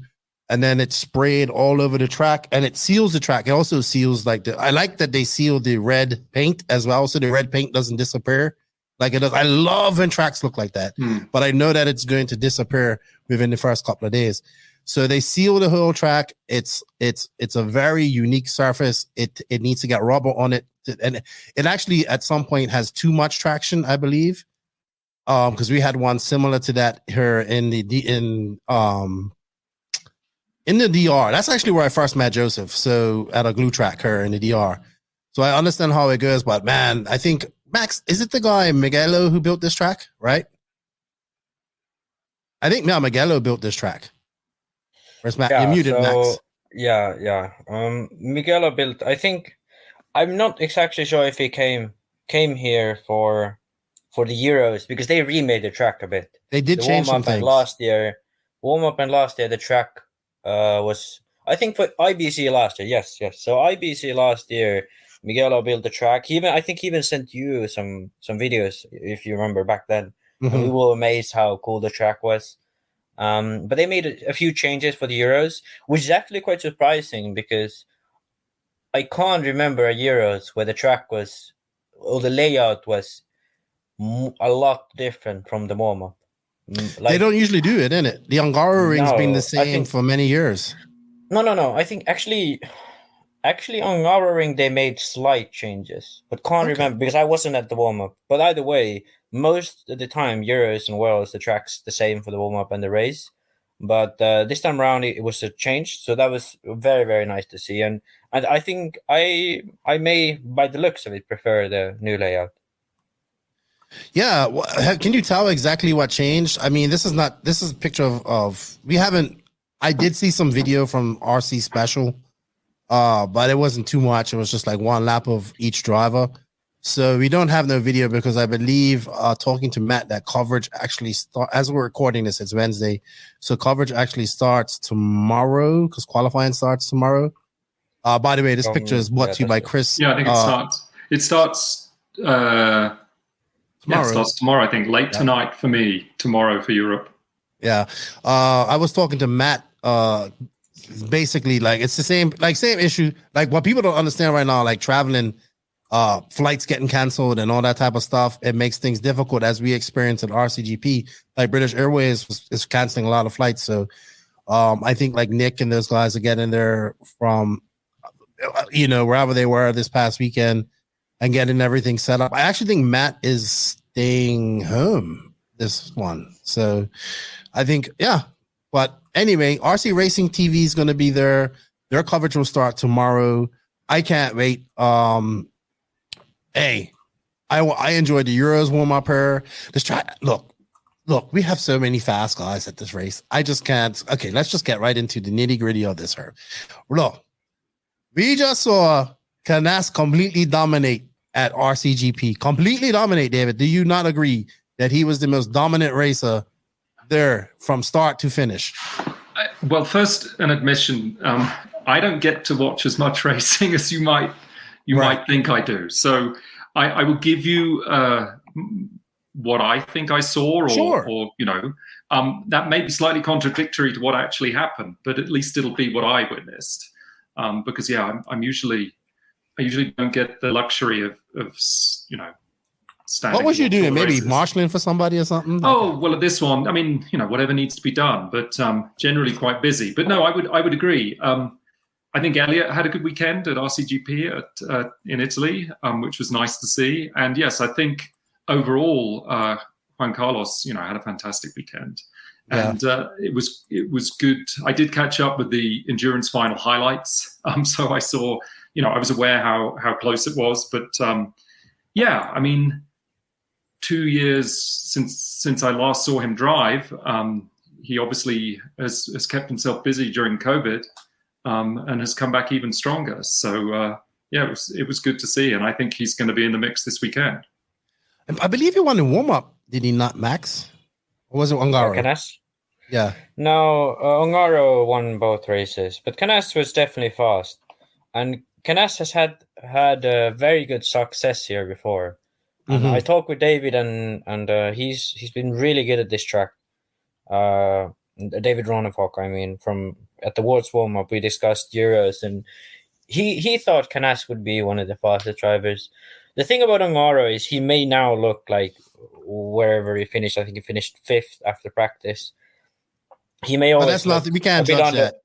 Exactly. He always looks a bit underwhelming in practice, then a bit better in qualifying, and then in the mains, that's when he really strives, like he was at the World's warm-up. So yeah, Canas, right. But now he has an extra point to prove because him and Canas definitely have some beef. Oh yeah. Does David want to touch on that? I think you witnessed it a bit more firsthand. Yeah, I saw Davide coming off the driver's stand pretty cross on a couple of occasions, even when he had done very well. And initially I thought perhaps that was an inter-team thing, and then quickly realized that actually he was pretty upset with Juan Carlos. But yeah, I mean, I know Keenan likes to talk about the beef, and I think when it's sort of entirely natural, I think it's a great thing to talk about. We certainly don't make anything up or encourage or exaggerate anything at RCGP. But if something happens, we're happy to talk about it. And if it rolls on across the races they go to, I'm not saying that sort of discontent is a good thing, but strong competitive rivalries, great. Yes, strong competitive rivalries and racing is a good thing. Our sport is like any other. It's based on character and stories, and good, engaging characters, not all of whom get along all the time, makes for great stories. So yeah, I think it'll continue into the Euros. But I was going to ask Max. You said I think that Juan Carlos is strong at this track. Is it a surface issue, a layout issue? What do you think really, why is he so strong here? I think it's a bit of both. Surface for one, because of the fact that it's very smooth all around. So he can drive aggressively. He drives very, very aggressively always. Yeah. But if we look at tracks like where he does generally well, which is Montpellier, here, a lot of Spanish tracks, it's generally always very smooth tracks. He has this very, very aggressive driving style where he likes to slide the car around corners. And when you have bumps, that hurts you a lot. But here, you don't have that issue. And you have a lot of grip with the glue track, but the grip isn't sort of sticky. It's the type of grip where you can slide the car around a bit. And especially the type of rear end that the S-Works has, he can have the drive out of the corners that he needs. So I think this sort of suits his driving style the best because it's a smooth track and it's very, very technical, but all the corners are sort of corners where you need to really, really attack the car. It's over a hip jump, it's into a berm, it's into a corner tabled up or something. That's where he can sort of really drive the car aggressively, keep it on the line, get on power, get out of it. So that's why I think Canas looks the best on this style of track. The other reason why I think Ongaro is the best, because this is sort of the type of car that Associated has. This is probably the optimum for that type of car, especially with Ongaro's setup. Maybe the changes they made to the track is going to help Canas and hurt Ongaro. because to me, it looks like it's less high speed, but hard to say because I really haven't seen enough footage and compared yet. But I think, to be honest, funnily enough, I think those two plus David Ronefalk are the top 3 of Europe right now. And of those 3, I think Canas and Ongaro are very strong at these style of tracks. Mm-hmm. And David, this is sort of this has sort of been the Achilles heel for Ronefalk. With HB, perhaps now with Mayako, he can find something new. But yeah, I think it's hard to say sort of who would be the top guy, but my guess is those 3 are always going to be rising to the top. Yeah. And also, Ronefalk would not be happy with his performance at RCGP. And he's the type of driver that will take that and be like, all right, fuck this. Like, I'm going to go do this now. And now I'm picking everybody but Ronefalk because now I've been contractually obligated not to pick him. So I'm not picking him. But yeah, I mean, it's other guys that can be fast. I mean, look, we're looking at practice now, and Robert is top of practice. I mean, and I know it's only practice, but Robert also looked good at the World Warm-Ups very recently. So yeah. And the thing is, Robert has sort of weirdly had these quiet moments, and then sort of like he sort of has a quiet moment in his career, and then he steps back up. He won Euros 10 years apart, and he's not a guy who sort of is out of it until he's like really, really out of it. So Robert can be sort of a sleeper pick here. Yeah. And Coelho. Now this is I said that, and Martin even said this before, like Coelho could be the big spoiler here in this too, I think. Because just the type of track it is suits his style, and smooth, super fast. Suits X-Ray too. Yeah, and but how amazing is Coelho? That would be 3 Euros in 3 weeks, 3 different disciplines, 3 completely different type of tracks.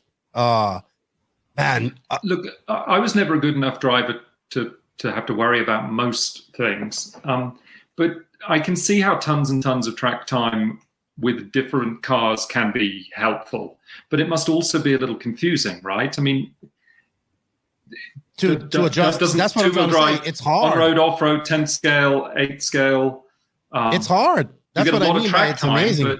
But you get a lot of track time, but there must be some sort of downside to it as well. I'm not a good enough driver to understand either the benefits or the negatives. But I wish him. It'd be an amazing story if he did this in this short space of time across scales and disciplines. It'd be amazing. Yeah, and to me the sort of big thing about Coelho is he won it last time when he was in Portugal. Imagine if he wins it again, like back home. And he didn't run the last Euros, I don't think. So basically, he would be winning almost all the 8-scale Euros he's been recently attending.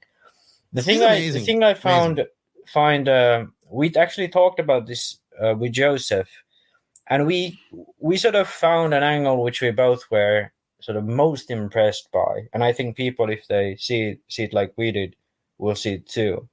When you're a top driver, generally all of these drivers want a car that suits their driving style.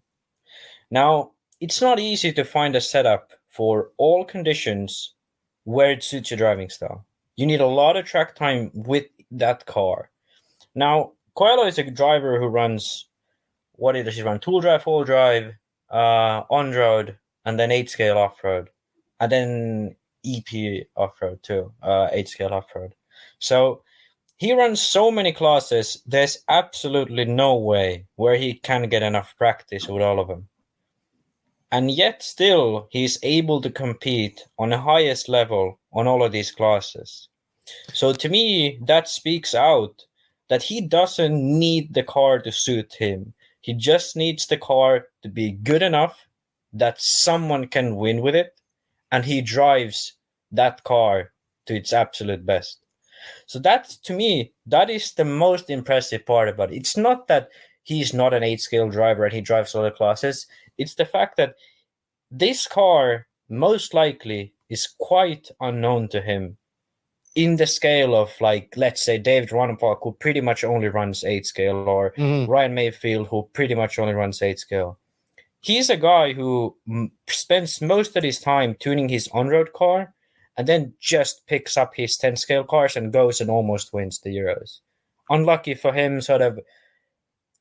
It would have been a nice story if he won all three. Obviously, now he didn't win at the 10-scale Euros, but TQ'd in second, which is very, very impressive.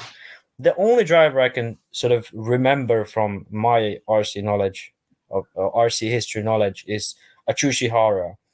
Maybe someone like Masami could be added that there too, but at that time RC was quite a bit of a different sport and more down to the equipment than I think today.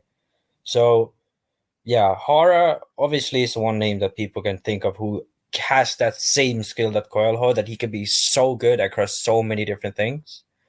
But yeah, that to me, the fact that you can drive a car that is not really yours and dominate or win at all is really, really impressive. The guy's impressive, man. He's super impressive. I agree. Let's have another look. Berton in fourth. No surprise there. Ricky's fast. Barufalo. Yeah. This is, I know what you're going to say, Max. I know what you're going to say, that you don't believe that this car is good on this type of track. But yeah, but actually, I'm Barufalo surprised. Seems to find a way. Yeah, because at the warm-up, he really, really struggled. He was like barely in the main. But right now, he seems to have the speed, like fourth in the first round, seventh overall then. It's to me, it's impressive how he does it. Even at the Worlds warm-up, you could see how all of the other techno guys were trying to find their ground. And this guy just goes out there and drives like a maniac, and he's fast. We're talking about a talent in a slightly different way, aren't we? If we just talked about Bruno and how he doesn't get a lot of time on any particular chassis, and he can, drive them all sort of almost equally as well. I don't have an opinion on the techno because I don't know enough about chassis in general. But if it isn't ideal for Marco, his talent is just, making it better. The issue with Marco, and again, but I was only going to say we saw it, Keenan. You'll remember at RCGP where we had the RCGP Loves RC2, and we had stick drivers driving wheel and wheel drivers driving stick, and the talent just came through. The fact that I think Max Hess had never touched a stick radio in his life and was still within a couple of seconds of his best time with his wheel, or whatever the combination was. And of course, I think Davide went from stick to wheel as well. And, just everybody looked at each other and was both sort of horrified and not amazed at all, because talent's talent. And, simple as that. Yeah. The only issue with Barufalo is he just doesn't know how to turn it down. It's like... Yeah, but that's what we love about him, right? I know. I love him. But that's his style. Like, I think Barufalo is the type of driver that if he turned it down, he'd sort of lose some of his speed.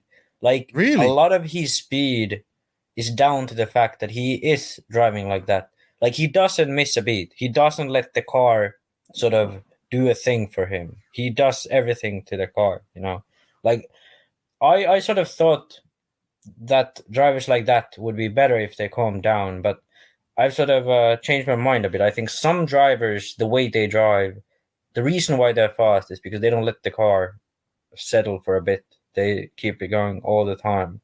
Be really aggressive. No? I know what you mean. Maybe he needs to calm down in the sense of not throwing tantrums on the driver's stand, but as in going full speed everywhere and crashing himself out. But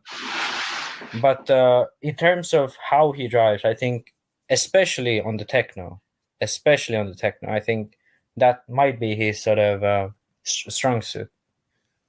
Because I've seen the guy do things at DNC, and I'm just like, he pulled that off? Like, you know what I mean? Yeah. And I'm just like, and only that I've seen him do. You know what I mean? Like, but anyway, we'll see.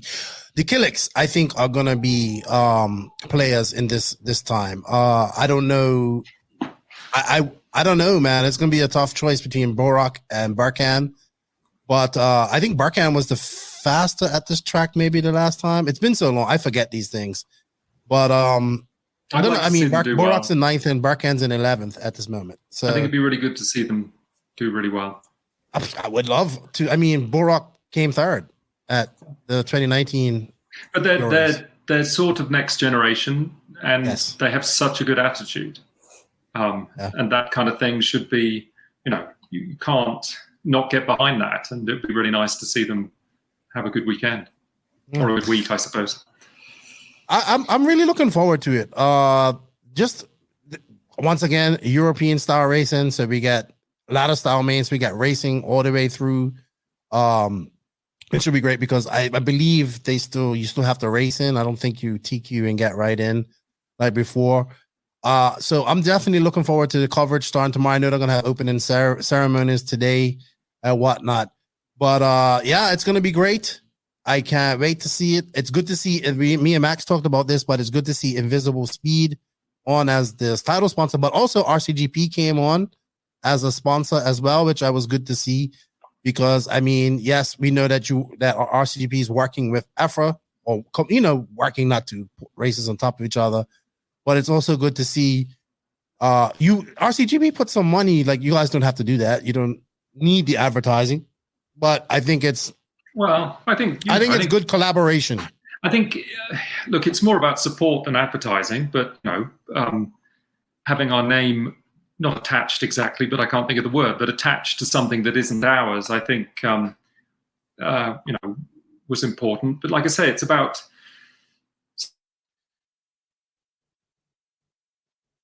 Oh, David froze. Are you there, Max? Yeah, I'm here. He froze. He's gonna have to turn off his camera, I think. Yeah. That's what happens. That's what happens when you live in the middle of the fucking forest. Yeah, Max says that's what happens when you live in the middle of the fucking forest. Your internet's shitty. David, I think it might be easier if you just turn off your camera and we just continue from there. I think you could just go into your settings and you'll have an avatar there. You'd think I could. Let's see if I can manage. Hit a name, stop mic. Where do I do it? Stop cam. Yeah. There we go. Yep, there we go. Okay, that would be better. So now it's just me here and you two. All right, so finish your thought, please, David. I think he was talking about. Well, just what was I saying? Supporting another event and supporting the live stream and we have a relationship with EFRA, so to me it seemed logical. It all happened quite late, but it's not as much about having our name on screen as it is about supporting something we believe in and as the host as well, and I said as much in that little post on Facebook. So really really happy, and it's what we're all here for, isn't it? So whether it's a good story about the Killicks or whether it's a good story about a successful event for EFRA or a wonderful facility and a well-run event for Joao and his family, this is how we get things done. This is how we grow as grow as individual facilities or federations or races, and it's how we grow as an industry and as a community. Because if we don't do that, we're not going to make it.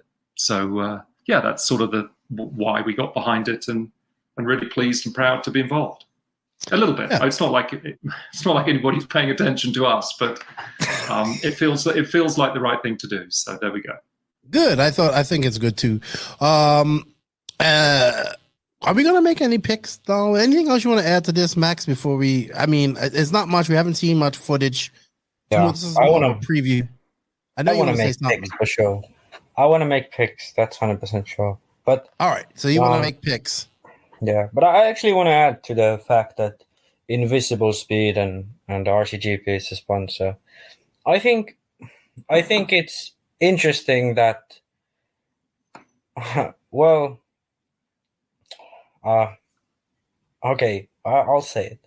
I think it's interesting that RCGP sponsors an EFRA event before EFRA sponsors a non-EFRA event ever. I mean, yeah, I understand what you mean. That's at least to my knowledge. Right. Because, we've ETS, ENS, we've had Neo, we have Euro Contest. It was called Euro Contest. And please, someone, if you're listening, or if especially if someone from EFRA is listening, please correct me if I'm wrong, but I can't remember a race that EFRA has sponsored that EFRA wasn't sort of organizing. And to me, that's quite astounding, actually, to think about, because EFRA is a federation. EFRA should be working with everyone.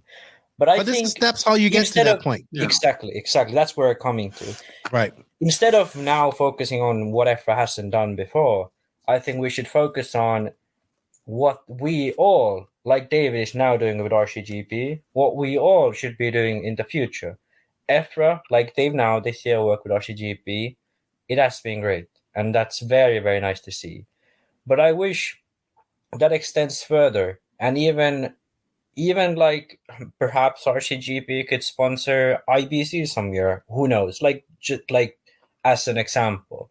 Like perhaps all of these organizers in the future will work together in a much, much bigger way.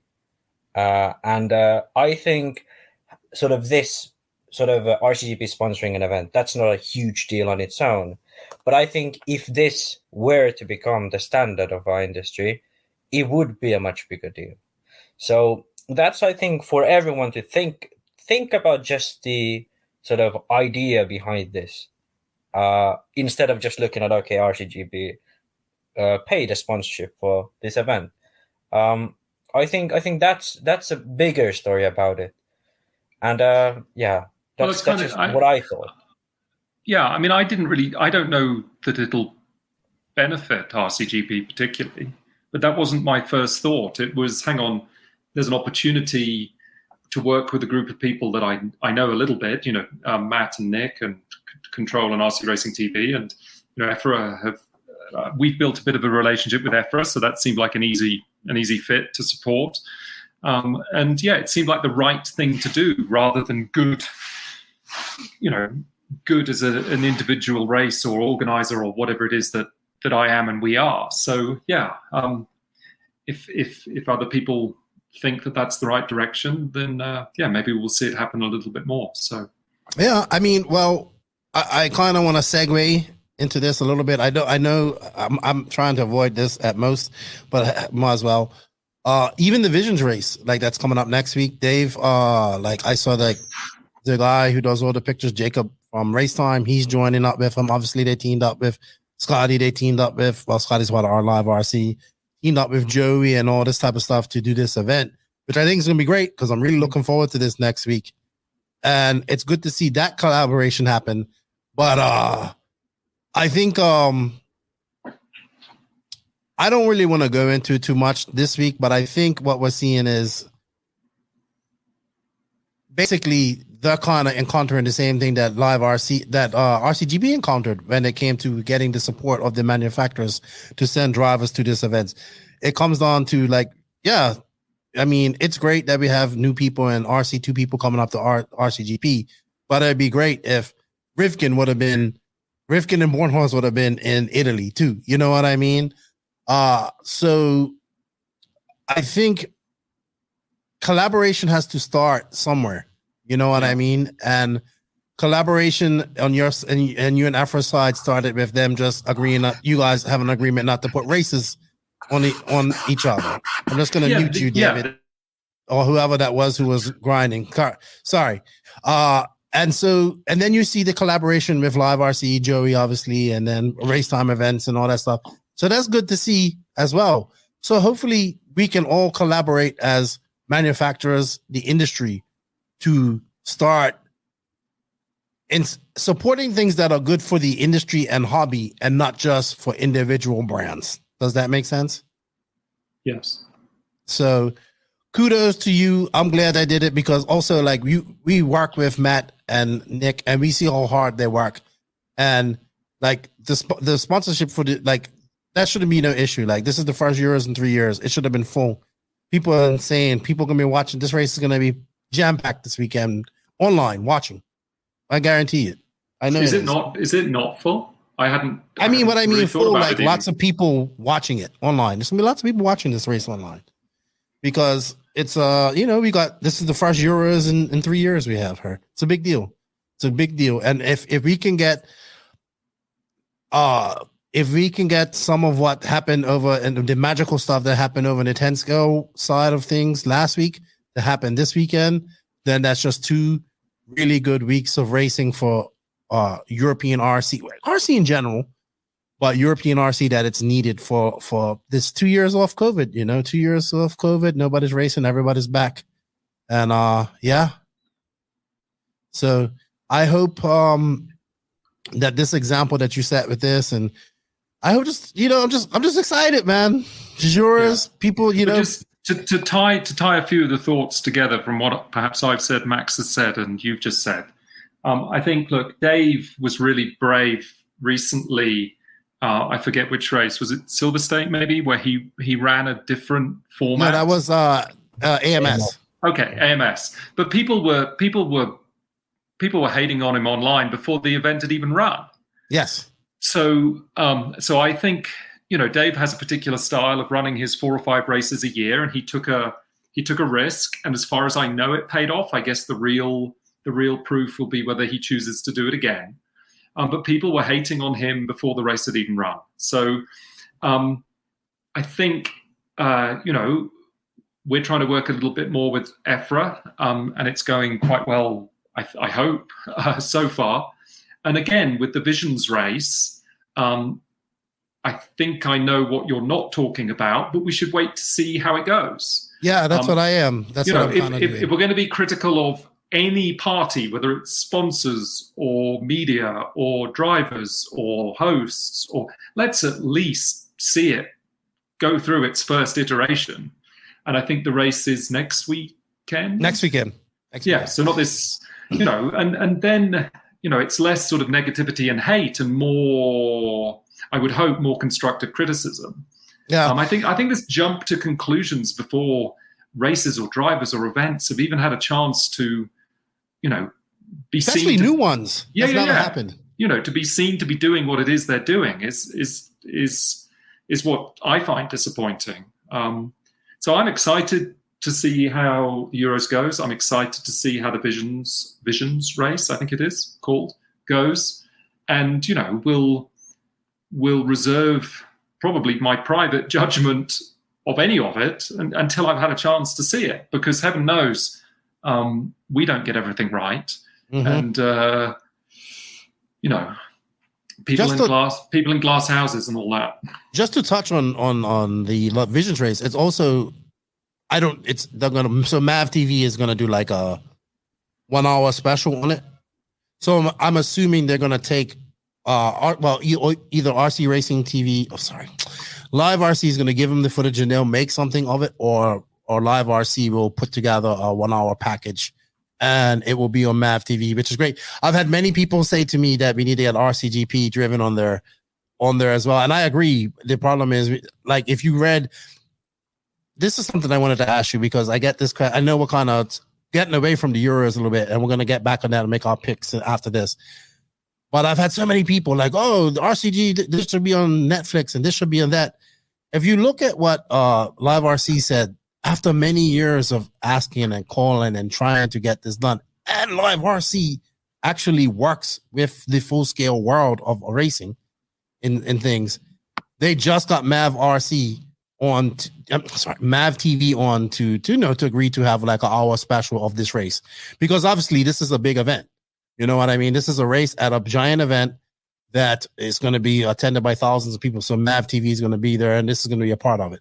But it does seem that this is going to be permanent, because the people are building like a permanent driver center. So this thing, it looks like it might be a yearly thing. So if it does, like this year isn't that good, but we need this first year to be good. You know what I mean?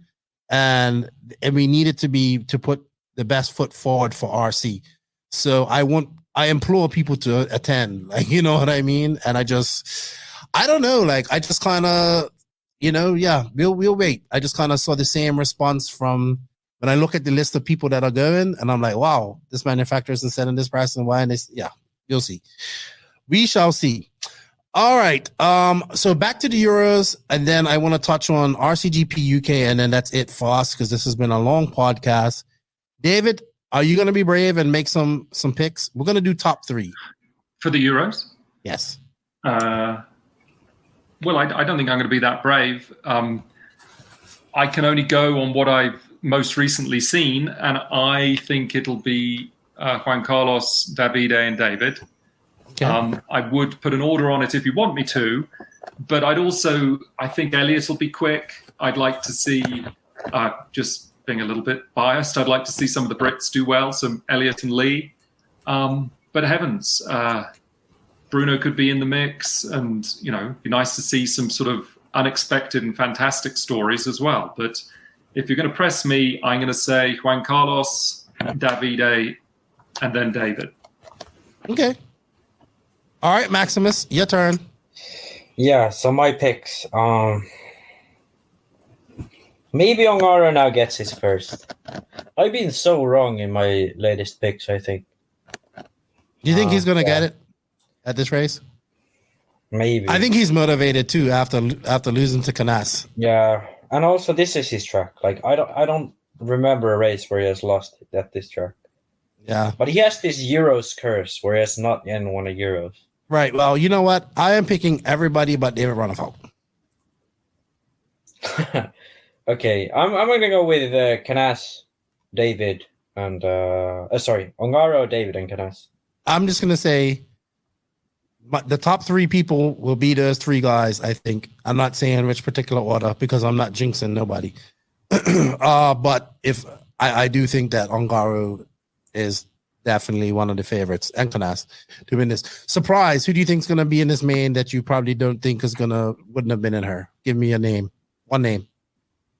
Me? Mm-hmm. Someone who you'd not think to be there. Arente. Yeah, but I don't know if that's like... I wouldn't be really surprised if you made it. Okay. You know what? Okay, I'll give you one. Joona Haatanen.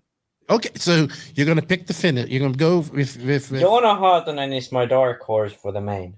Okay. Not for a top 5 or anything, just the main. Who did you say, Keenan? You know who I'm going for, to be honest, and I think if he drives like he drove at RCGP, Hampus. Good pick. Yeah, sure. Yeah. Hampus is kind of... I'd say Hampus and Johan are... and you know what? Is Valente there? Now. Yeah, I was going to say, I don't think it would surprise me if he was in the main, but my pick for this section is Valente, Leonardo. Yeah, I wouldn't... You know what? I actually wouldn't argue with you there, David, because he was so fast. He was so fast.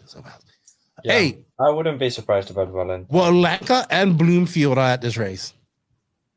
Yeah, that's funny actually. Bloomfield, European champion, Valanka second place at 2014. Both no Neil Craig. No Neil Craig, but both of these 2 guys sort of out of RC for a few years and been doing really well on a national level. Yeah. So interesting to see how they do. I hope Bloomfield comes to RCGP.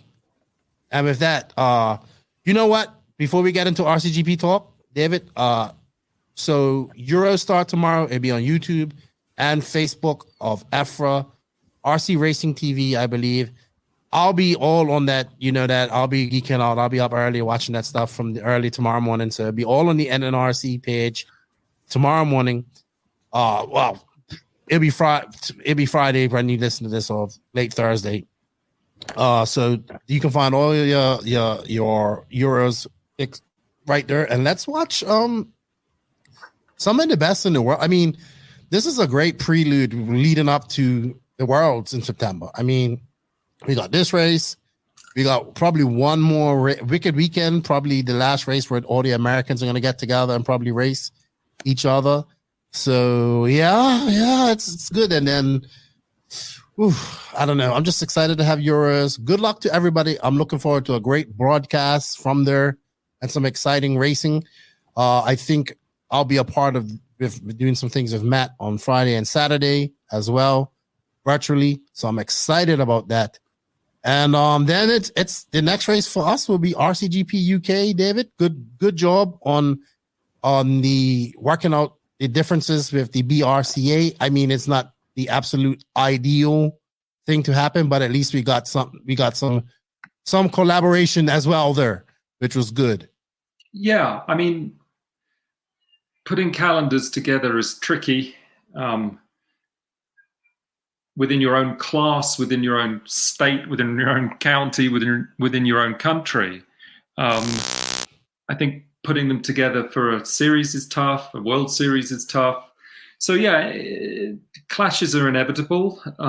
This was quite a significant one, but with John Hazelwood and his team at Nemo and Nemo Raceway, and through him with the BRCA, I think everybody worked together to find a solution that allows everybody to participate in I suppose 2 or 3 or 1 of the races that will follow in quite quick succession. I would like to think people will come to our race.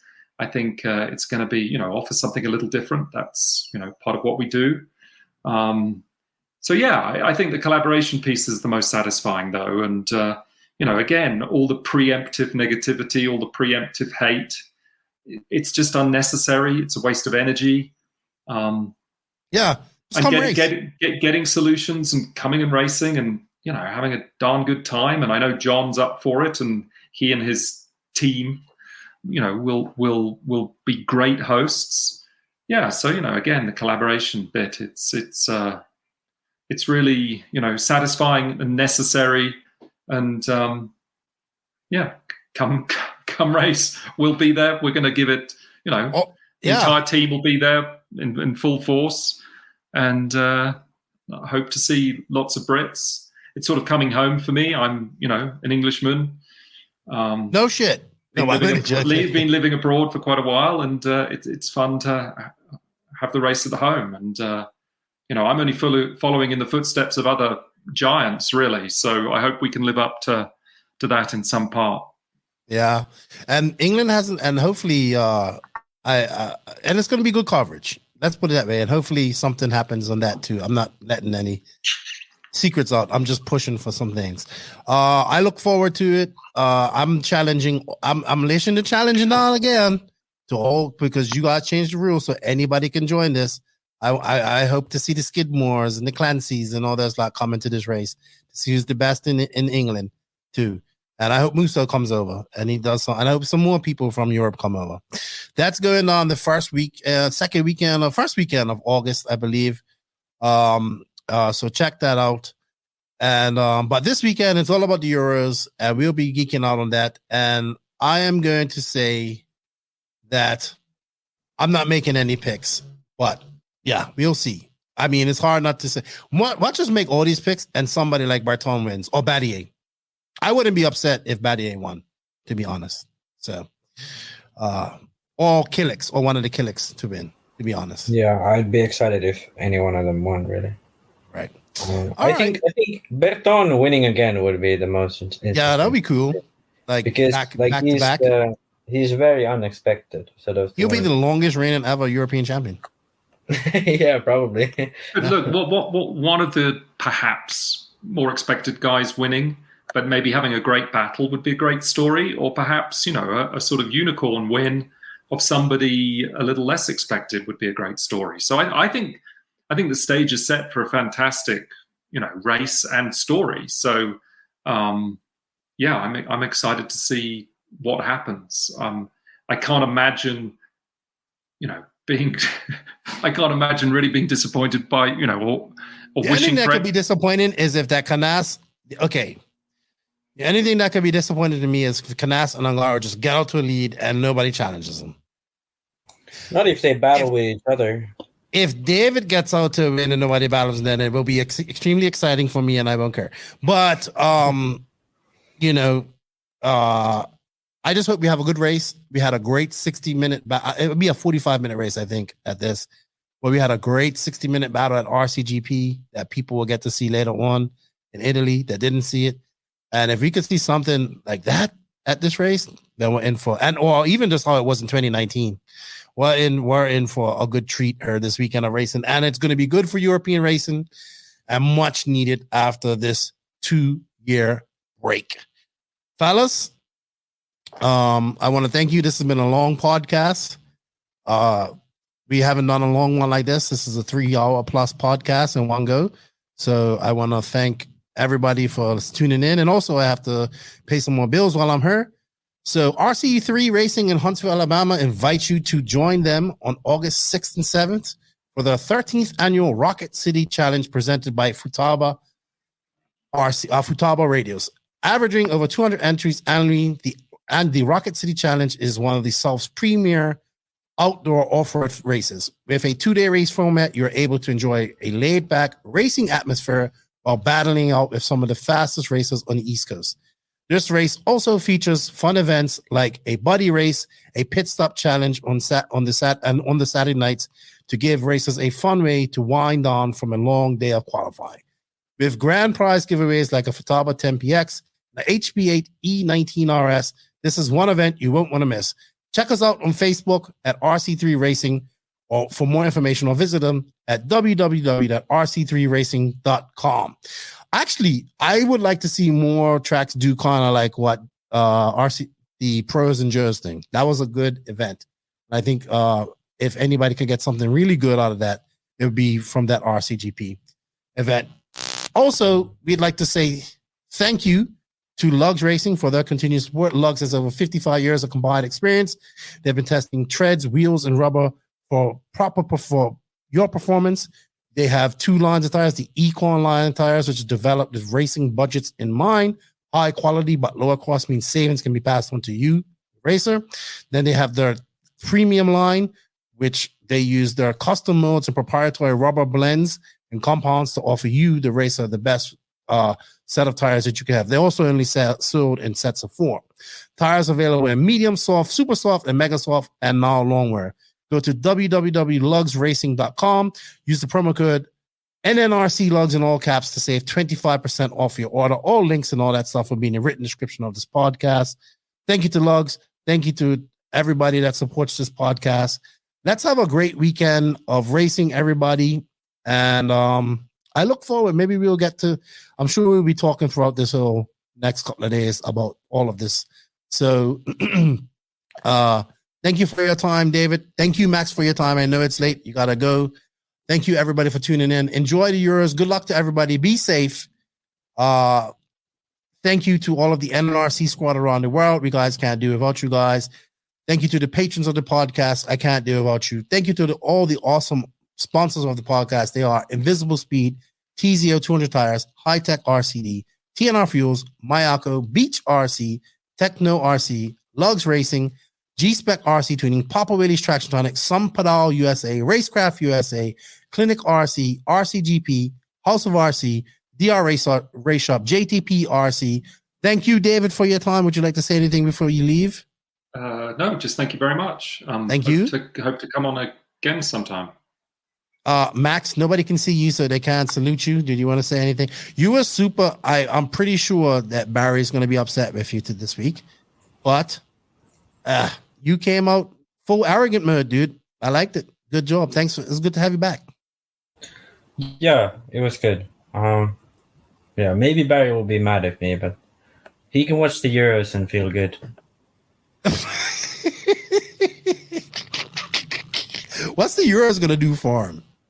No, it's good racing. It's going to be fun. I think it's going to be good racing. You know, with that, thank you. Nitro's the glory. E-Buggy pays the bills. Thank you guys for all the support. Please share, like, whatever. Leave comments. Leave reviews. Hey, it all helps us out. We can't do it without you. With that said, we guys out.